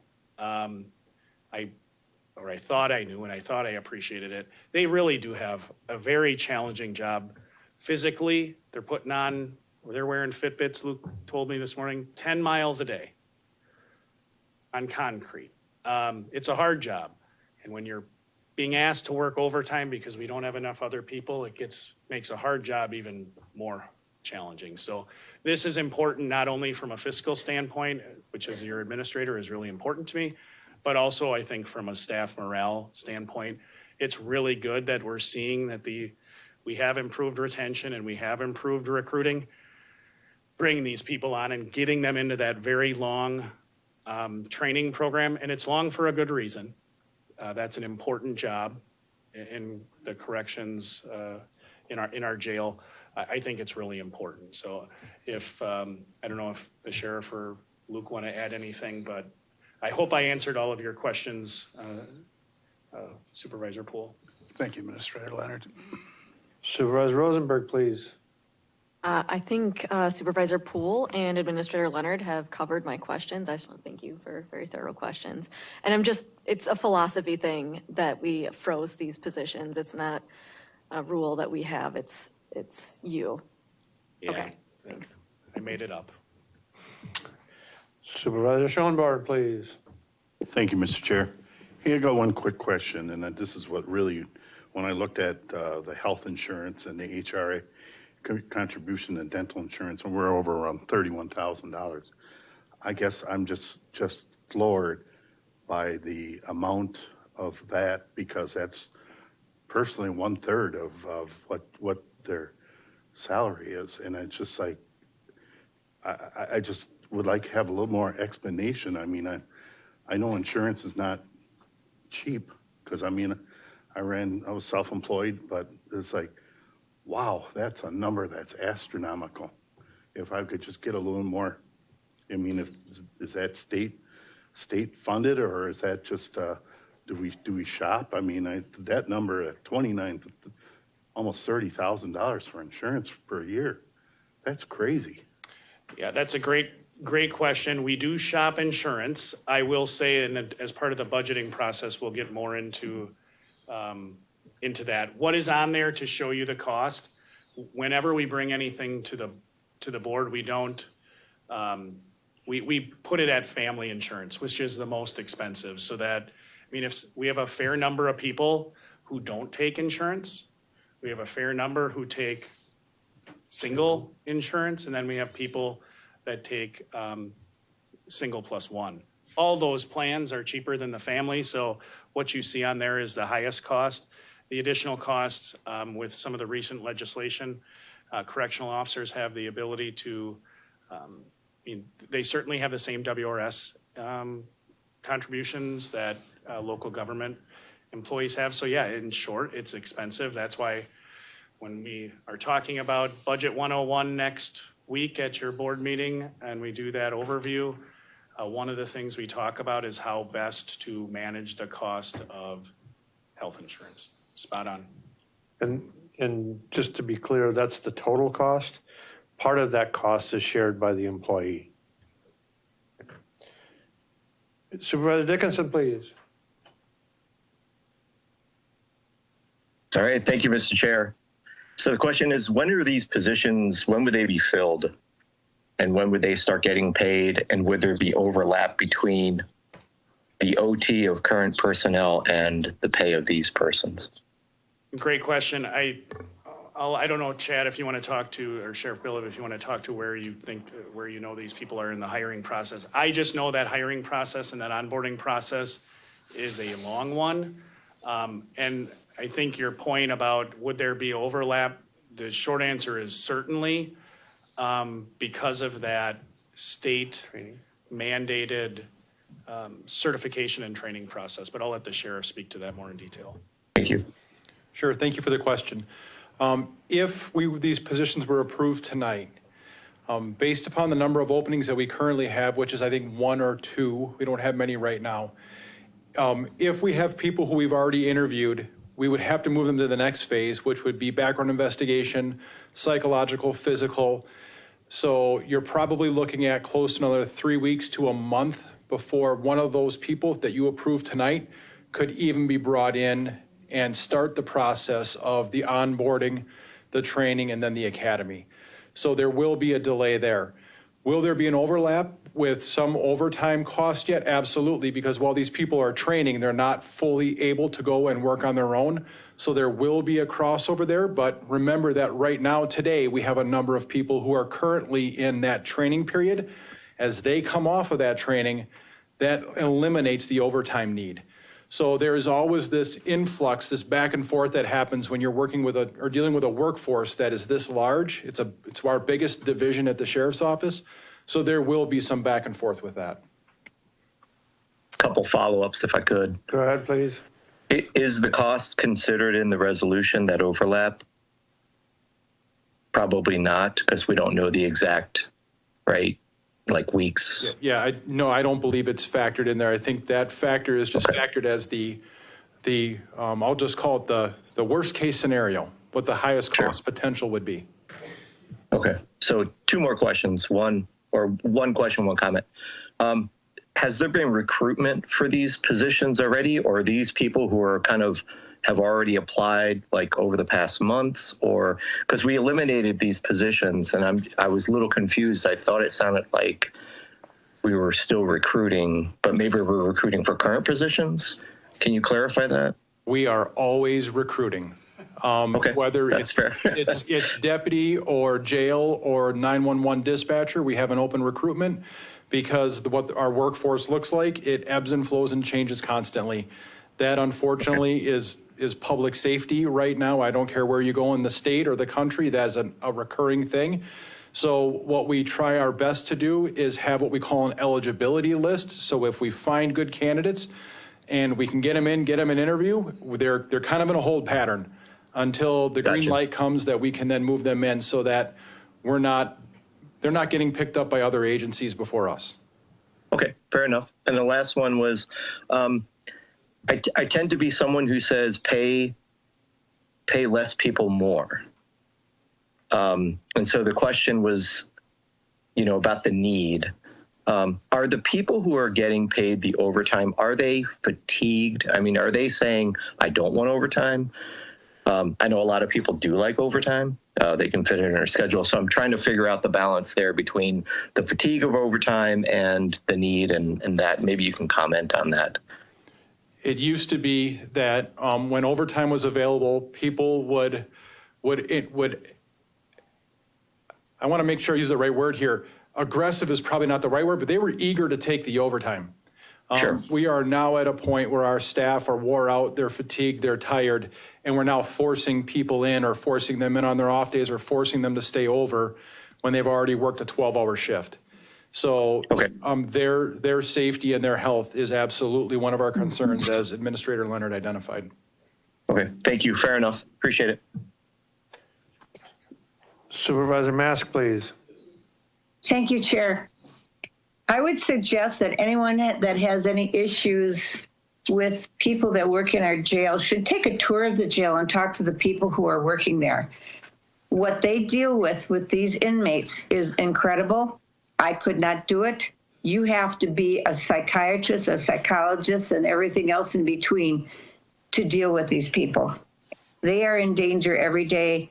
We had one jail employee who was beaten. I know that there are other people on the county board who have experience with people who work in jails. It's a very dangerous job. I would parallel it with the deputies on patrol and put it higher at my level after talking to deputies on patrol and talking to people who are working in the jail. It is a dangerous job. Thanks. Thank you. Any other discussion? All right, we are down to item number 10, announcements and/or requests. Any announcements or requests? Supervisor Lemmer, please. Thank you, Mr. Chair. I hope I'm in order. I think with our new rules, I can do this. Earlier this month, the United Way, or not the United Way, well, I don't know who put it out. I think United Way put out the Life Report. And the overall theme is civic engagement. I just want to read from it for a few seconds. It says, create more opportunities for residents to participate in community activities, be heard at the local level to build trust, strengthen decision-making, and ensure policies reflect the needs of all people in Marathon County. And last night, I was witness to that, as several other people in this room and online were too, when we put together a public forum for people to discuss the Hub City. And I just, as a teacher, want to send props to the planners, because it was not a sit and get. It was an interactive, engaging opportunity for lots of people to say what they wanted to say. And hopefully we can use the information. There's more opportunities for civic engagement, but I just wanted to publicly thank the administration, the leadership on the board, the Alternative Energy Committee, and the staff who helped plan and put that together, because it was pretty cool. Thank you. Any other announcements or requests? Seeing none, we're down to item number 11. What's your pleasure? Motion by Supervisor Ensign, seconded by Supervisor Seifelt to adjourn. All those in favor of adjournment signify by saying aye. Aye. Aye. Opposed? Motion carried. We stand adjourned. Thank you, ladies and gentlemen, and have a great weekend.